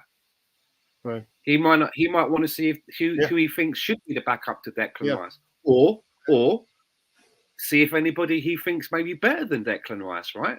So I don't think it's Gareth Southgate would always seem to play his best team in friendlies as well. No one would really, much of a look in, really. But I think Lee Carsley is kind of like looking around a little bit, which could mean, I feel like Declan Rice doesn't have to play every minute of every game on international duty. No, he doesn't. There's a little bit of back and forth between Red John and BX Gunner. I will say, I'm just going to chime in. I will say, Odegaard, when fit, he is the club captain. He will come back into the team. And Trossard will still be number 9, in my opinion. And Trossard will still have a place in the team. Like we said earlier, we feel Martinelli might be the guy that's to go sit on the bench for a little bit. You can't have Odegaard not be in the team and Trossard not be in the team. Probably they're in the top 5 every year of production within the team. Martinelli, he's got to prove it again, and he started back last weekend. But that's my take anyway on it. I think Martinelli will be the one to go find the bench when Odegaard comes back. I'm not sure, Ray. The better form. And look, that's why Red John and BX Gunner are debating it, quote unquote, debating it respectfully. We all know my opinion on crayons. I think here's the thing: when the box is a 24 pack and Mikel Arteta likes all the crayons in the 24 pack, that's okay. If it's a 12 pack, Martinelli makes an 8 count box. Martinelli makes an 8 count box. Stan thought the corner taker was waving to the crowd. His camera. Yeah. Okay. I think Trossard might be more naturally suitable to number 10 than the winger because he doesn't have the stamina to track back and forth to defend like Martinelli, even though I don't rate Martinelli. So the number 10, if Odegaard was the number 10, Odegaard's work rate was better than anybody else's in the forward line, probably. If you clocked him, he leads the press so good. He leads it. The way that we're playing now, the formation and the way that we're playing now, is because Martin Odegaard isn't available. When Martin Odegaard is fit and available, we're not going to continue playing this formation. We will go back to the formation that Mikel Arteta is working on, which isn't 2 up front at the moment. He's got he's got his own. It's going to mean it's going to mean a holding, a left 8, a right 8, the 3 going across the front with someone in the middle. We're going to go back to that, and we ain't doing it at the minute. As soon as Odegaard's back, we go back to that sort of looking kind of definitely. formation. 4-4-2. He brings balance. the way that we know, and then things will be tweaked, like for example, the way we play. Looking at we used to be a 4-2-3-1 team, and we changed to 4-3-3 with Odegaard as a centerpiece. Huh. Tony, what have you got, Tony? This is just makeshift. It's makeshift. It's working. It shows that we do, we're adaptable. People used to say, "Oh, we haven't got a plan B." Well, we're showing you now that we have. And not only that, when we go down to 10 men, we can show you that we've got a plan C as well. Have a seat and watch this. We've got a plan C as well. Yeah. When Odegaard's back, we go back to what it is at Mikel Arteta's vision. Yeah. Tony, what have you got? I was going to go with my disdain of a 4-1-2-3 formation. Hated that fucking part. I do wish that we would play a traditional 10, and we could see what Odegaard or Trossard. There's no 10s in the game anymore. Here's the biggest thing, right? By the time Odegaard comes back and we go back to playing in that sort of formation that we sort of know, who would be the left 8? Will Mikel Mourinho by then? Yeah. Yep. Because Odegaard's not coming back till December. Yep. All right. So it's it all depends what happens between now and then. Yeah. Indeed. Who's in form? Will Mikel Mourinho have shown that he is going to be a star? There's a lot to look at. And I actually, and as much as you hate Odegaard's injury, this is we are almost doing a preseason within the season because we're testing in real life other formations, and we're passing the test, and this team is growing up by being able to use these formations and get results against PSG and Leicester City. Listen, I'm going to make this the comment of the night so far because it's about Trossard. It's about a player that we liked when he was a Brighton player and he came to Arsenal. Mikel Arteta was watching our show one evening a few years ago. And he's like, hey, that's not a bad idea. Let's go get Leandro Trossard. Yeah. We owe De Zerbi a big thank you for making Trossard leave Brighton. This kind of quality is of a 100 million player. At the time, we pivoted from Mudryk. You've aged 5 years since then, right? I've aged 5 years? Yep. And when? Since when? 2018? No, since you called out for Trossard. It might have been, he's with us, 3 seasons now? It might have been 4 seasons ago when we were talking about it. But yeah, look, we were in the hunt for Mikel Mudryk. I just like how emotional he is, right? Because when he Trossard or Mudryk? Trossard, because when he gets subbed off, that's a criticism. When he gets subbed off early, he's so fucking pissed. Yeah, and I think that shows that he wants to be out there fighting. He doesn't want to come off the pitch. Yeah. Ben White, Red John said Ben White seems to be our bench warmer now. That's how strong our backline competition is. He may be carrying a niggle, and he just has to sit on the bench for a little bit. That's what he started at. I'm opposite. I do not like Calafiori. How many games did he play last season? I don't like Calafiori's defense. I'd rather have Calafiori. Sorry, Ben White. Played nearly every game last season, I think. 36, 37 games. He played every game, indeed. In his rest. I don't think Odegaard gets back into this team unless they are Trossard's thinker, and that's kind of what we were talking about earlier. We need to keep Partey, Jorginho minutes to a minimum. True. We can't have them breaking down or have a long injury. We're going to need him for the UEFA Champions League. Yeah, but Jorginho hasn't showed you that he will break down. Odegaard will walk back in when fully fit, and the rule is simple: don't fix it if it ain't broken. And Trossard and he played 7 straight games last year, right? Who? Jorginho. Jorginho, and well, maybe that was a little bit too many, and that's kind of the point of what I'm trying to say earlier was we don't need to drain players now. Even the likes of Bukayo Saka is getting taken off. Okay, with 5, 6, 10 minutes left, but he's still coming out of games. It should be 20, 30 minutes, right? Yeah. You We'll don't see when listen. you have one Well, area. one thing, Red John, I will say is Patrick Vieira didn't shout at teams. He didn't shout at players. Patrick Vieira. So you can be a captain and lead in different ways. You don't have to be a Tony. He was shouting at Roy Keane. Huh? He was shouting at Roy Keane. That's what he shouted at. Yeah. Roy Keane, he's a trip. I'm Irish, but Roy Keane is a trip. Definitely is. And I'm loving what's happening at Manchester United because he's talking about Arsenal having some balls to attack, and Man United lost 3-0 with a man sent off. I think Steven said earlier that Bruno Fernandes got his red card overturned. I find that. He was sent off today, though.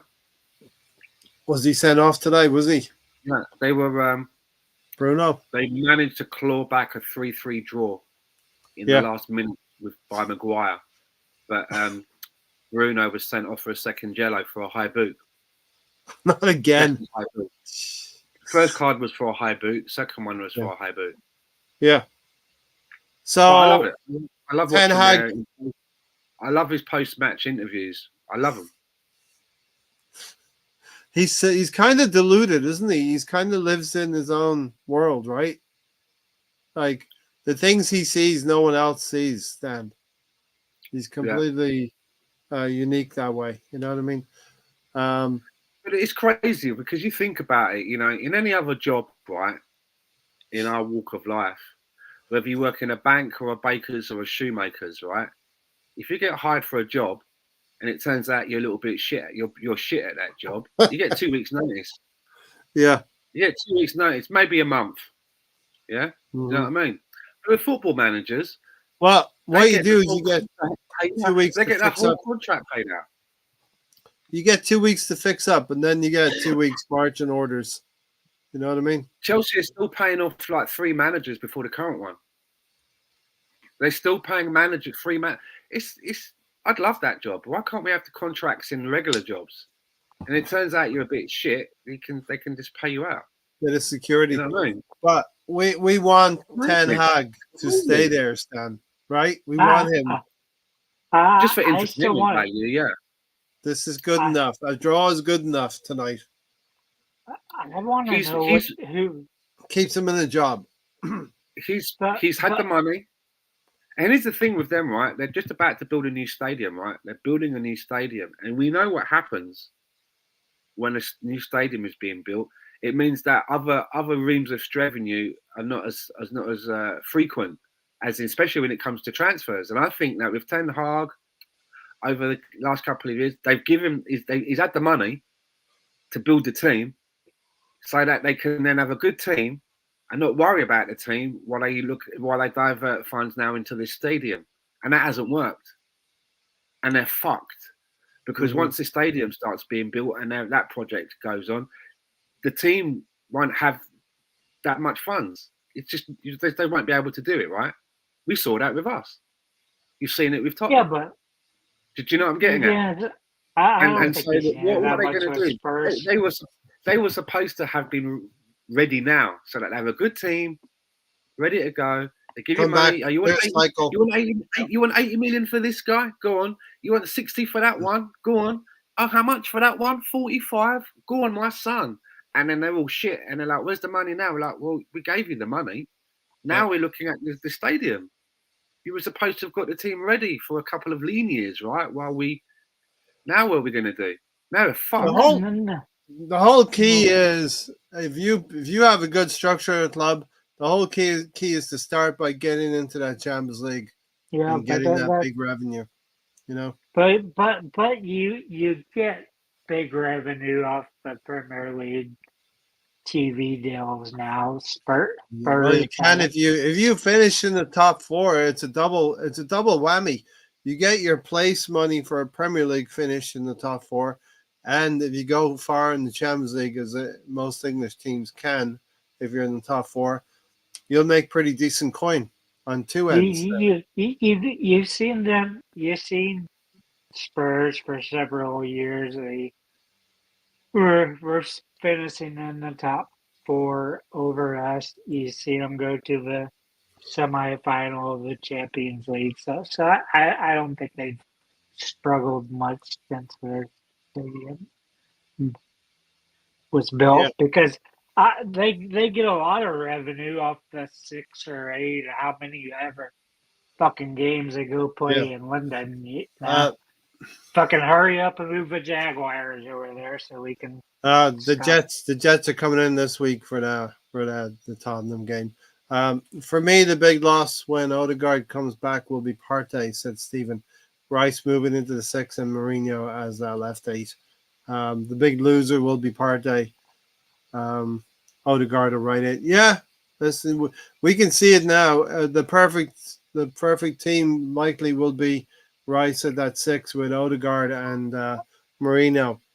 And Mourinho last season at Real Sociedad had 8 goals and 5 assists. So those are pretty decent numbers coming from that last 8. How many goals did Rice have last year?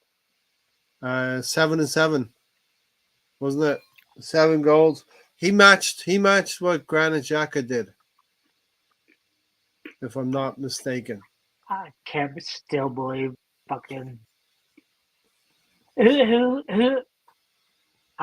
was gonna get to this, but who the fuck elects Granit Xhaka to be one of the best 11 players in the world? Why is he up for that? Following on from what he did with Arsenal, he went to Bayer Leverkusen and they were unbeaten. He's not one of the fucking best 11 players in the world. I'm just trying to tell average. The dang average, right? Maybe he was maybe it was a better fit under Xavi Alonso. Trossard is way scarier. A couple of other things I wanted to get into. I don't know if you saw it seems like there's a bit of a debate going on about Trossard and Odegaard. Yeah. And if we're talking about, just to give you my opinion on this, if we're talking about the formation that we all know that Mikel Arteta likes and loves, and you're saying that, you've got Mourinho as the left 8 and the right 8 is, you got a choice between, say, Trossard and Odegaard playing in that position. I'm taking Odegaard all day. As much as I like Leandro Trossard, for me, he's a little bit streaky. I mean, the amount of times he's come off the bench and done good things, and then he's been rewarded with starts and done nothing. But he's also better. There's too much of that in his game for me compared to. He's also better. I think Trossard's also better central or left side, whether that's on the wing or left 8. Well, when he plays on the wing, it's totally different to Martinelli. Martinelli on the wing, he stretches the play. Yeah. He's got his head down. He can run at a player and take them on the inside or the outside. Whereas, Trossard invariably... Trossard said that his best position is playing off of a striker. So he's basically a 10. That's what he says. Maybe managers see it differently, right, when they watch him. But that's what the player feels. Yeah, you're seeing the combination with Havertz. The style that we play as a winger, too slow. I think he's better inside for me. And I would say that his best position is probably similar to the formation that we're playing now. Yeah. And the role that he's playing with another striker. Or in the formation that Mikel Arteta likes, which then goes back to the guys in the chat box, is playing in one of those positions, Odegaard's or maybe Mourinho's. But if you're going to play with Odegaard, he doesn't do enough of the tracking back part. That means you have to play him as the Odegaard and have someone else who's going to do the box to box. And I just think that if that's the conversation, and it's between him and Odegaard, I'm picking Odegaard. He leads the press better. He finds some better passes. You mentioned there's not a lot in it. Huh? I'm not sure about that though. Yeah. Well, here's the other thing as well. You mentioned Trossard as the number 10 and his link up with the number 9, Kai Havertz. We saw that with the cross in the Champions League game. Trossard's cross to Kai Havertz with a header. He picked that up on the outside left right at midfield. Yeah, I know. Ran through seven. We saw Bergkamp do things like that as well, Tony. We saw Bergkamp do things like that. He ran through 7 fucking players and puts a laser beam. I mean, Bergkamp did that too up at Newcastle. Remember that goal up at Newcastle? Goal of the century. I mean, Kai almost misses it because he's so fucking shocked that the ball showed up there. For me, you know what? For me, I think going through the league, I'm not talking about cup games. Take cup games out of it. Just looking at the league, for me, Trossard is a better asset coming off the bench. And the reason I say that is because one, he's got fresher legs when he comes on, but he can also come on in a number of places. You know, there's a couple of places where if it's not happening in the match, he can come on and fill that spot. Yeah. In maybe 3 places. And we know that when he gets the ball and he has a shot, he's got good technical ability. You know, he can crack a shot off, and there's a lot of opportunity. There's a lot of odds that he's going to find the back of the net. But as a starter, I'm not convinced. Not for the league, maybe cup games, but for the league, I just think he's slightly missing something to be a continuous starter in the league. He misses something for me. Yeah, and I think it's probably consistency. Yeah, I think it's he's doing okay, and I think it's our squad is doing okay. Yeah, but he's doing okay. Is it doing okay at a starter, or is doing great? Well, wonderful. He's doing okay. Let me answer that. He should be in the match day squad, but I'm not necessarily saying that. Doing okay every week wins you the title. Well, let me. I'm going to counter that 1 second, Tony. I'm just going to counter what Stan said, and not so much counter, but preface it by saying, I know, Stan, you want a player who can score more than 1 goal for you in a game, get you a brace, get you a hat trick, but our team and our squad is built so that you have certain players coming in who are streaky. Saka's going to score you a few goals in a few games. Marinelli hopefully will do the same thing. And now we're having Trossard and Kai Havertz do that. I just don't think we have the players in the squad who are going to be like Haaland and score you 2 goals every other game. You know what I mean?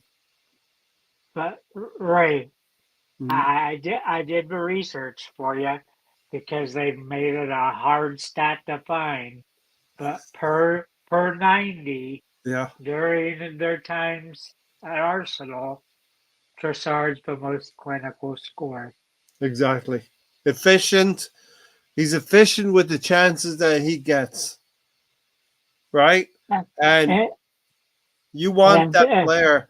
If we're in a Champions League final, Tony, and it's 0-0 on 78 minutes, and Trossard is played, or a ball is played clean through, and you just have a goalkeeper to beat, who do you want there? You would probably want Trossard there. You know what I mean? Because he's a make the goalkeeper look like an idiot. Yeah, I mean, hopefully. I mean, he does miss some chances, but we expect so much from Leandro Trossard because we know technically he's so good. We're surprised when he doesn't score.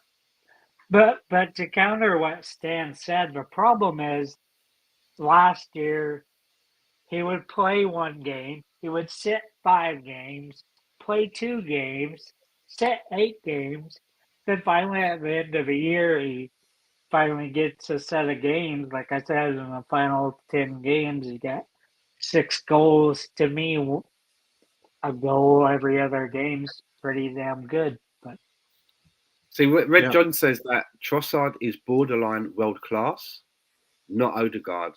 For me, it's the other way around, and it's just a difference of opinion. That's all. Yeah, and look, we don't need to have. I think that Odegaard is what could be like what you call a generational talent. Do you know what I mean? For those people that used to think, used to cream themselves at Mesut Ozil, you're going to see more for Martin Odegaard, in my opinion. I just wish we could. Tony, hold on a minute, man. If you go on YouTube, because I ain't finished talking, that's why. Because if you go onto YouTube, right, there's a I didn't say why. I said okay, Steve. There's a documentary, right, about Martin Odegaard, and they've been filming him since he was a kid. It's a really interesting documentary, and you can see that from a very young age. They knew because they were documenting everything. I think he's that good, in the way that people hail Mesut Ozil. And I'm not saying that he wasn't a good player. I just didn't like him at Arsenal personally. I just thought, no. I think Martin Odegaard is, for me, he's everything that I wanted Mesut Ozil to be in an Arsenal shirt, and he's doing it already for me. He's more of a leader than Mesut Ozil ever was in an Arsenal shirt. Yes, yeah. There's two ways to answer this question from John. Have we missed Odegaard? For me, you could say yes, we've missed him because he is a world-class player. If you don't think he's world-class right now, he's on the cusp of being world-class, and we need him as a functioning part of our team. The other part you can say is we haven't missed Odegaard because we've been able to win games and secure points without him. So I will tell you the reason why we haven't missed him. Yeah, because Timber's playing left back. Timber's way better at defense than Ben White is. So Odegaard would not have to be dropping back like he does. He can do what he's good at doing going forward. The question... I want to actually see him as a number 10. I don't want to see him on the right side where he's not in the middle. Come on. You're not going to see him as a 10. The question is more... Yeah, go ahead, Stan. I think when you answer the question, you don't have to be so binary about it, because the answer to the question is if Martin Odegaard had gone out and we've lost every game since, then the answer would be yes. All because that we're managing to get points with him being absent. It's not that we're not missing him, it's that we've managed to find a way to adapt without his presence. Yeah. Where in seasons gone by, a key player would go out and then you would see a downturn in the form. You're losing points, and then the narrative is such a team misses player X when he's not available. It's like saying Rodri was out last season for some games, wasn't he? Haaland was out for quite a few games last season. Kevin De Bruyne. But they still won the league. So then there's the question, well, do Man City need Haaland and Rodri because they still managed to win the league when they're out? Yeah. They might as well sell them because, they didn't miss them. So it's very binary, right? The thing is that because we're not losing, I repeat, it's not that we're not missing Martin Odegaard. We found a way to adapt to get through. And again, that's a good sign. That's a sign of a team that can win a championship. They're able to do that. We're not so one-dimensional, right? That's what we're showing here. We're not one-dimensional. As soon as we lose, we managed to win games not only with Martin Odegaard, but we won games and done well, or got points, I should say.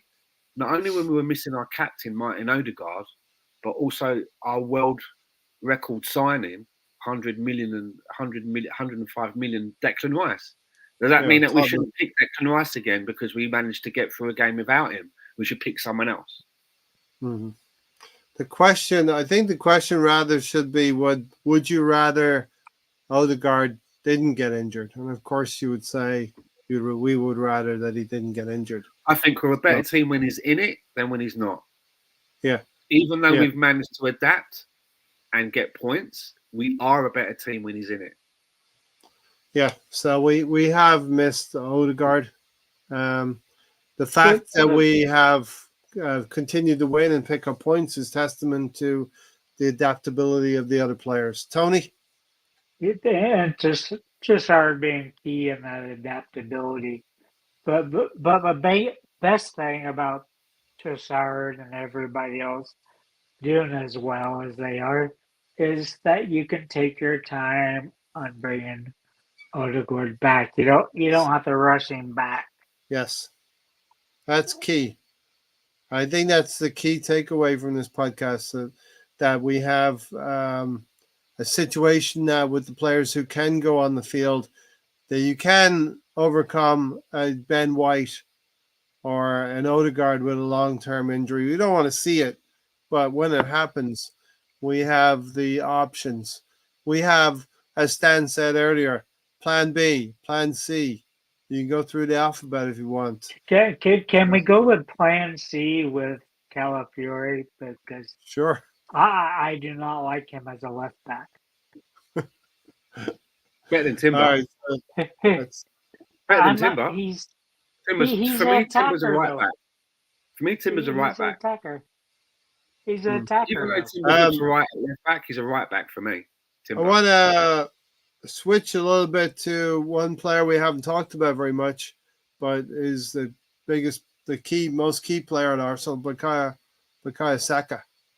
Oh yeah, you know, right? I don't know if you saw the see the Golazzo Champions League. So you got like Thierry Henry, you got Kate Abdo, you got Mika Richards, and Jamie Carragher. Mika Richards, the biggest Arsenal fan. Listen, they have, it's a good show. They have some banter, they have some fun, and they stretch it a little bit, right? It's ridiculous how big of an Arsenal fan that guy is. He won't admit to it. We won't admit to it, though, Tony. But he's admitted to it on that. The segment where Bukayo Saka is interviewed, and Thierry Henry, Thierry Henry has said mixed things about Arteta and about Emery, but he's basically an Arsenal fan, of course, right? But he loves Bukayo Saka, and he said one really profound thing about Bukayo Saka was the humility of the kid. He's such a nice kid. He goes and he visits Thierry Henry, and he stands at the doorstep until he's actually invited in. He doesn't just saunter on in to the house, even though he would be allowed to do that. It's like he's got to be gestured forward stands. So this is the difference between some players and others. You'd have Guendouzi climbing the back garden fence and just like helping himself in through the back door, going, all right, putting the kettle on. Yeah, exactly. This is the difference between, a superstar who has humility, who's going to work for the team. It's kind of like when your host takes a piss, then you see Guendouzi back there like cooking a meal almost. So this is a player who, has Arsenal where they are right now because of the way he plays, the way he's willing to do. He's willing to put his talent on the line each and every week for us as Arsenal fans, and we appreciate it. But there are players at other clubs that won't go to those lengths, Stan, and don't have that humility, and they're not where Arsenal are right now. Yeah, and if you look at his stats this season, it's kind of like he's had 6 matches, as we know, in the Premier League, and even though he's only scored the 1 goal, he has provided 5 assists. So in 6 games, he's been involved. If you're looking to average it out in a goal situation in every match. Yeah. For me, I'm waiting for him to get to that stage in his career where he starts, because he plays in that same position as Salah. And Salah, for me, in the Premier League, playing on that right-hand side, he's just Mr. Dependable. And you're like, okay, who scored? Oh, Salah scored. Okay. You don't even want to look up the goal anymore. You just, Salah scored. Of course he does. That's what he does. Of course Salah scored. I'm waiting for Bukayo Saka to get into that bit, and it's coming. Yeah. I really believe it's coming. And you have to remember as well, he's still very young. And, Saka had to leave Chelsea and Roma to find his feet and getting into his groove, right? Mm-hmm. So that's the next step for me with Saka, where he starts to get that. 25 goals in a season, and he's playing off the right, for fuck's sake. And you're like, do me a favour. This guy's going crazy. Do you know what I mean? You're like, this is like, I mean, what the fuck? Are we going to be able to keep this guy? That's what I'm looking for. And it's coming. It's coming. Yeah. We got to a point last season in the run-in where there was like 4 or 5 games left in the run-in, and he was sitting on around 16 goals. And I asked, I think, Gary at the time, do you think you're going to hit 20? I'm gonna push. I'm gonna put it out there that Bukayo Saka needs to go for 20. And you said it, Stan, 20, 25. Stephen, thanks for being here. Really thanks for giving me no credit, Ray. Good discussion. The thing about Odegaard going from 15 to 8 goals, Red John, was that Kai Havertz was in midfield and upset the apple cart a little bit. And our prediction show. Tony, in our prediction show, Ray, somebody named Tony said Saka would score more than 20 goals. There you go. Nice one. I'm ahead. I'm the first one in line, right? This is why Arsenal is in good shape, and you got some of these type of players at Chelsea and Tottenham and Manchester United. Maybe not world-class players like Bukayo Saka, but it's the humility and the work ethic that is important to success at the top. Doing the right things, eating right, not out partying all the time, and putting your best stuff on the field. That's one thing, Ray, that I'm glad we haven't heard pretty much probably since when Doozy passed out on the couch. You never hear the things like you always would hear. Jack Wilshere was having a fag at some bar at 2 p.m. Well, they were doing the balloon gas or whatever, that balloon gas stuff. That's what I said. Guendouzi on the couch all passed out. I thought I saw something. I was watching the Man United game on Match of the Day, and it was things like, when the other team runs through you, there were players like Garnacho who just basically jogged and then just stops. Instead of tracking back, they jog and just stop and watch the play happen. Yep. And you don't see that at Arsenal. No. At Arsenal, players are playing for each other. I said it earlier about buying in. You need to be buying into what you're being told. Because if you don't buy into it, you go out in the pitch, you don't do what it is that you've been doing in training because you don't buy into it. You think you know better. You lose the game. Who gets in the shit? The manager. And the manager, the people questioning the manager, the pundits, they don't realise that the manager's like, I didn't fucking tell them to do that all week. They've fucking gone out and done something else. They're not buying into it. You know what I mean? They don't want to buy what I'm selling. But we're in a situation where the players are like, what else you got for me? What else? What's next? Feed me. Give me more. I know you probably remember this, Dan, but not Guendouzi, but fucking Lacazette was flaming mad because this was a game he was in captain at, and at the end of a game, he said we, even though he kind of meant the team, ignored and didn't do what the manager told them to do. Then that tells you that they're not buying into the manager, and that's two people are to blame. It's the players for not buying into it because what they're supposed to do, but it's also down to the manager and the coaching team of not being able to convince the players that this is the way to go. It's a two-way street. It's not just one or the other. Do you know setting what I mean? the standard, setting the bar. Now, Arsenal now there is a standard. If you're in that situation when I watched Man United in that game and Garnacho just stopped running back, Mikel Arteta is not having that. And I'll tell you what, you're letting your teammates down. You're not letting yourself down. And we have a system now. We have a family of players now that they don't want to be the one that lets the team down. We've seen games, haven't we, where we've fucked up, something's happened, Gabriel Megalegs has fucked up, and we've let a goal go in. And then what's happened? He's gone up the other end of the fucking pitch and corrected it. But the other thing that's happened The other thing that's happened is like you've seen him do. You've seen it happen, and you see right. it's like I need to get rid of. I just messed up. There's none of this like, oh well, I messed up. I'll make up for it in the next game. They're like, no, I messed up. I want to make up for it in this game. The other thing I might not be in the next game.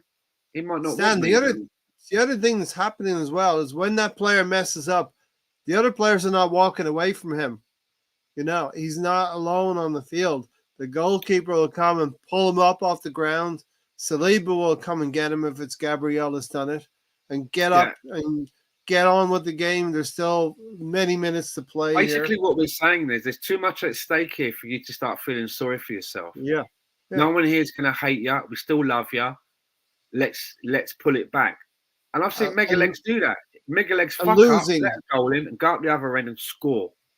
A losing team, a losing club, the players will not be in the fight. They will not be in the fight. We saw it at Aston Villa when the Ginn went after Saliba. Who was there? Ben White was there. Have some of that. Fire the ball into him. Have some of that in your chops right there, buddy. Your lamb chops. So has Staka been the one mostly with the captain's band after Odegaard's been out?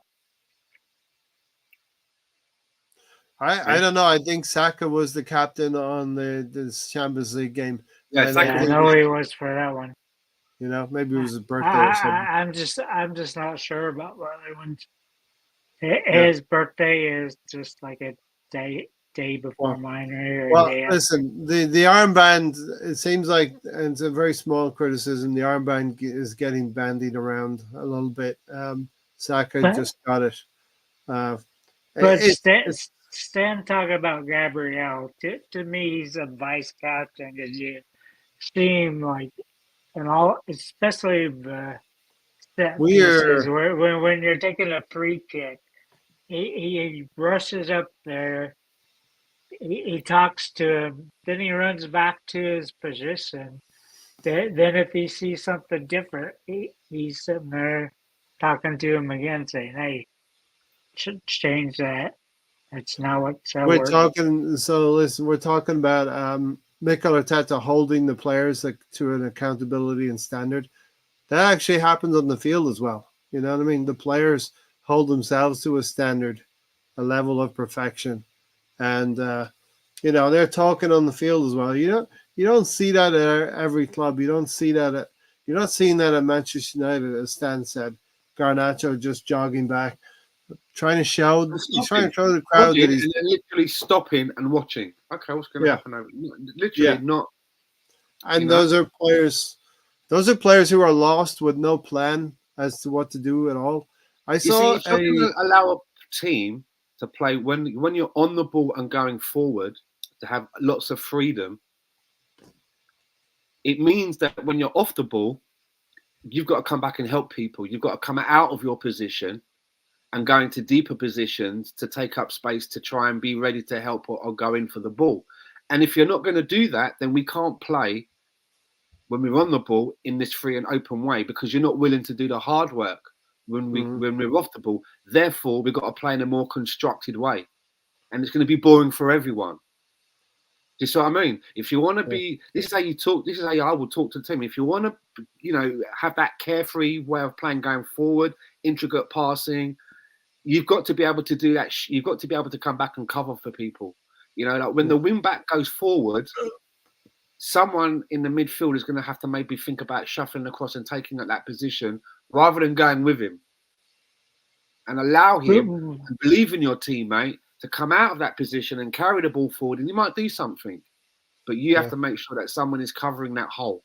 Because if you're not going to do that, that means that I can't allow the wing back to have that freedom. And you know what? We have to play in a more rigid way, and it's going to be a stale kind of a football. And the wing backs can't go over, or the full backs can't go over the halfway line, and you're not allowed to move out of this space. And do you know what I mean?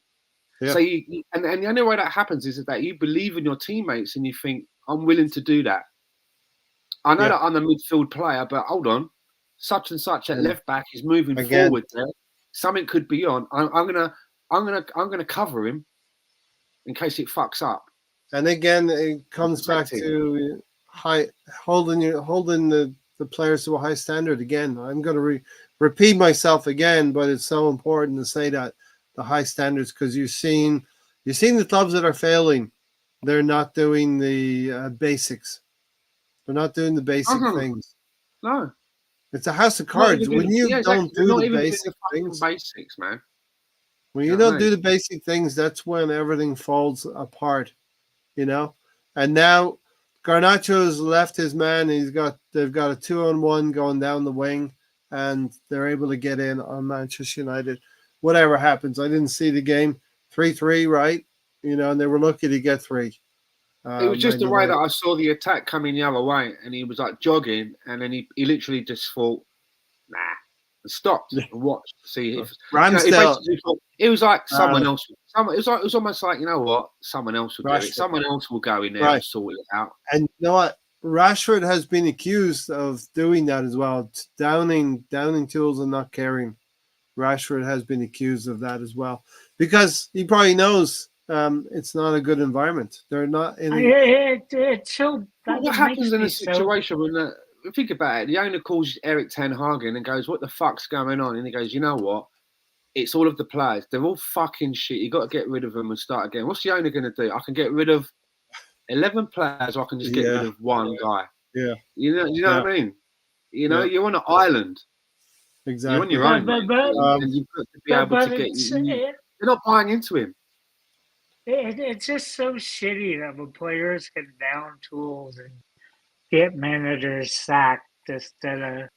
But are they downing tools, or do they not even really understand what the fuck they're supposed to do in certain moments? Or they're not willing to do the hard graft. You know what I mean? In that interview, Stan Ten Hag tells you, doesn't he? He tells you we're sticking to the plan. He's not saying, I've got this plan, and every time we go out and play, the players are running around and doing their own fucking thing. He says that they're sticking to his plan. And, then can you blame the players then? Because obviously his plan don't work.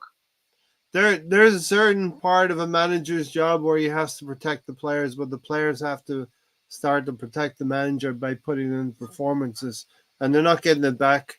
The protection he's given them in the media. Sancho, did he? Yeah. Look at that interview we were talking about with Bukayo Saka. They mentioned the hard work that he has to do. He's got to do the hard work to cover his fullback up and down that field. And Bukayo Saka said it, and he's doing it. He said, I'm glad you pointed that out. I'm glad you noticed that.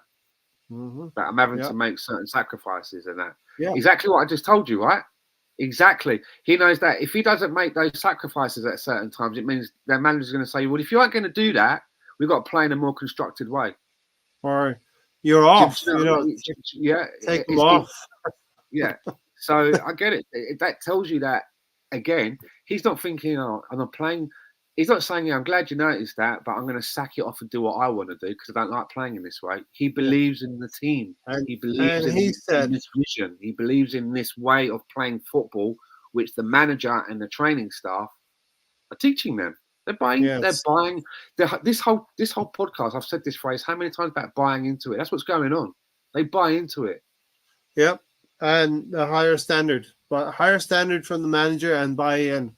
That's important. Unai Emery didn't get it at Arsenal with the players that were there. Another example: when Arsene Wenger came to Arsenal and he wanted to change everyone's diet, and they were like, "What the fuck? What? This is not how we do things." They started to buy into it because, especially in the defence, because they realised that they would get maybe a couple of more seasons out of their careers, right? Because they weren't spring chickens. Yeah. And the way that now you see the results that we're having of set pieces. They're listening in the classroom because they're going out onto the pitch, they're implementing it, they're seeing it work, and they're looking around at each other and going, "Well, this is pretty good. This is working." Those last few years, Stan. Those last few years for Tony Adams, that maybe Arsene Wenger extended for him 2-3 seasons. That included an FA Cup in 2005. It included an invincible season. Maybe I'm wrong here. Maybe I'm wrong. Maybe Tony Adams wasn't in the invincible season, but it was definitely the 98 season when he scored that goal against Everton and he got a statue from that stance, right? Yeah. And yeah, there was an FA Cup win in there. I just thought it was 2005. Again, remember this when guy came over from another country? Vieira and Adams lifted the trophy together, the FA Cup together. Again, this guy comes over from another country, a different culture, is implementing these new ways of training, new ways of eating. He's bringing in players from France, which was a new thing, bringing in quite a lot of foreign players. And it could have all gone, Japanese never it could have all gone tits up. Yeah. But for whatever reason, they saw something and decided, fuck it, let's buy into this. Yeah. They didn't all go, nah. They didn't all go, nah.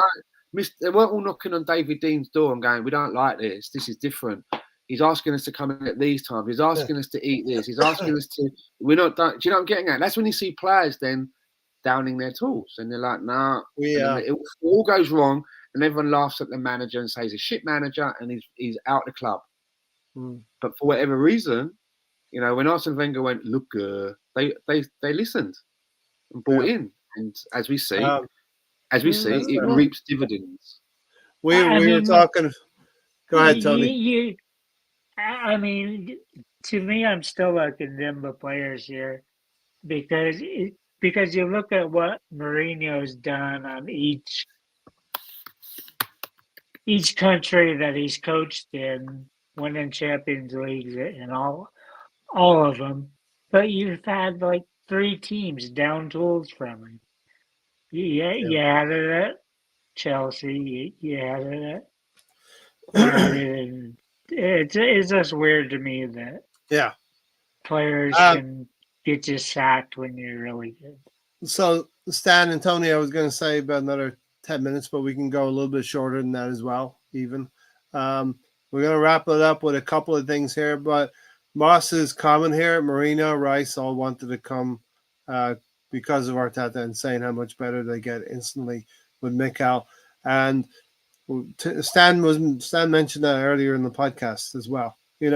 One thing I want to say as well, we are Arsenal supporters, and that means when you see something going right, we're Arsenal in.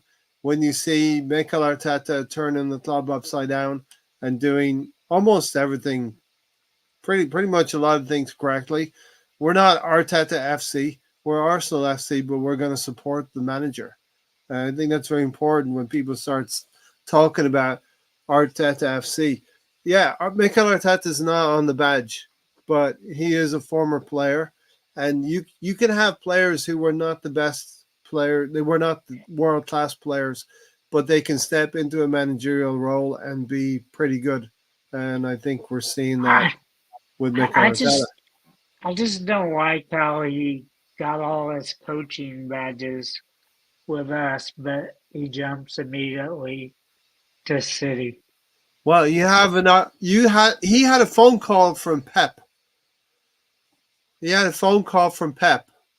And what do you do if you have a phone call from one of the most influential managers in the world? You also have a personal relationship with that person as well. It wasn't like it was a phone call out of the blue from someone you didn't know, right?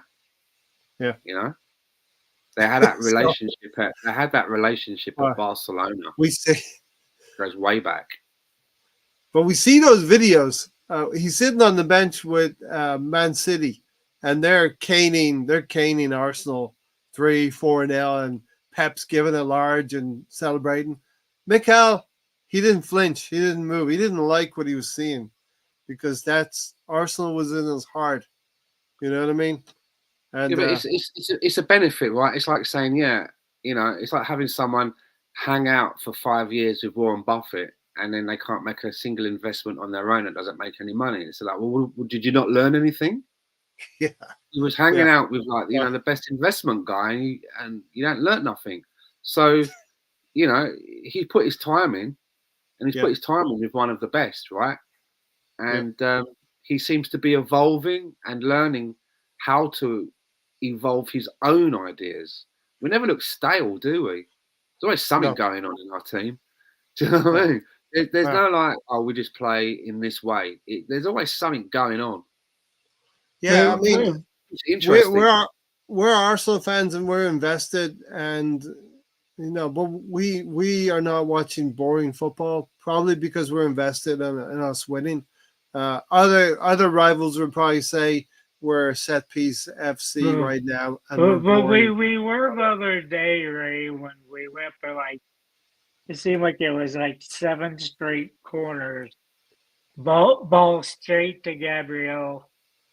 Every time he was trying to score, it just was stopped or he'd miss us a little bit. But that seemed like our only plan. And then finally we break with 2-2 tie and win.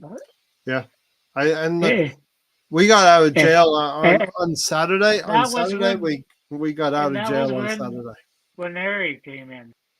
When Harry came in, you're dead right, Tony, and we didn't really touch on this. He set the game alight. He gave us another impetus, and I was happy we scored in the 93rd minute, that we didn't wait till the 97th minute because there was controversy about all of the added time, and Kai Havertz getting that goal, which I thought was not offside at the time because the defender touched it. But anyway, let's get out of here. A very, very good week for Arsenal. We were talking at the start about 18 points for the Champions League. I think there might be a clamour for closer to 20 points after 8 games. 24 would be your max, and a lot of teams are going to want to win. Don't forget the goals, right? Don't forget the goal difference as well. Arsenal are third in the league. We go up against Ramsdale, Aaron Ramsdale on Saturday against Southampton. Has got to be 3 points. No ill will against Aaron Ramsdale. He was a good servant for Arsenal, but we have found the better keeper and move on with him. The same with Unai Emery. We wish him well. He's doing well. We are 13th in the Champions League, but 2 games in, it's not really settled in yet. Whoa. And where are they at, right? Who? Villa are in the top, I think. They're up towards the top. We'll check it out later. Stan, thanks for joining tonight. Things are going well for Arsenal right now, unbeaten start to the season. Long may it continue. Yeah, thanks for having me on. I've got to go now because my dinner is getting cold. Good to speak to you all again. And yeah, looking forward to facing Ramsdale at Southampton. So home or away? Away, home. Home, okay. Looking forward to home game. To the Emirates. A 3-point banker. I will see you all on. I was supposed to be working. I was supposed to be at Whitecaps tomorrow, Moss.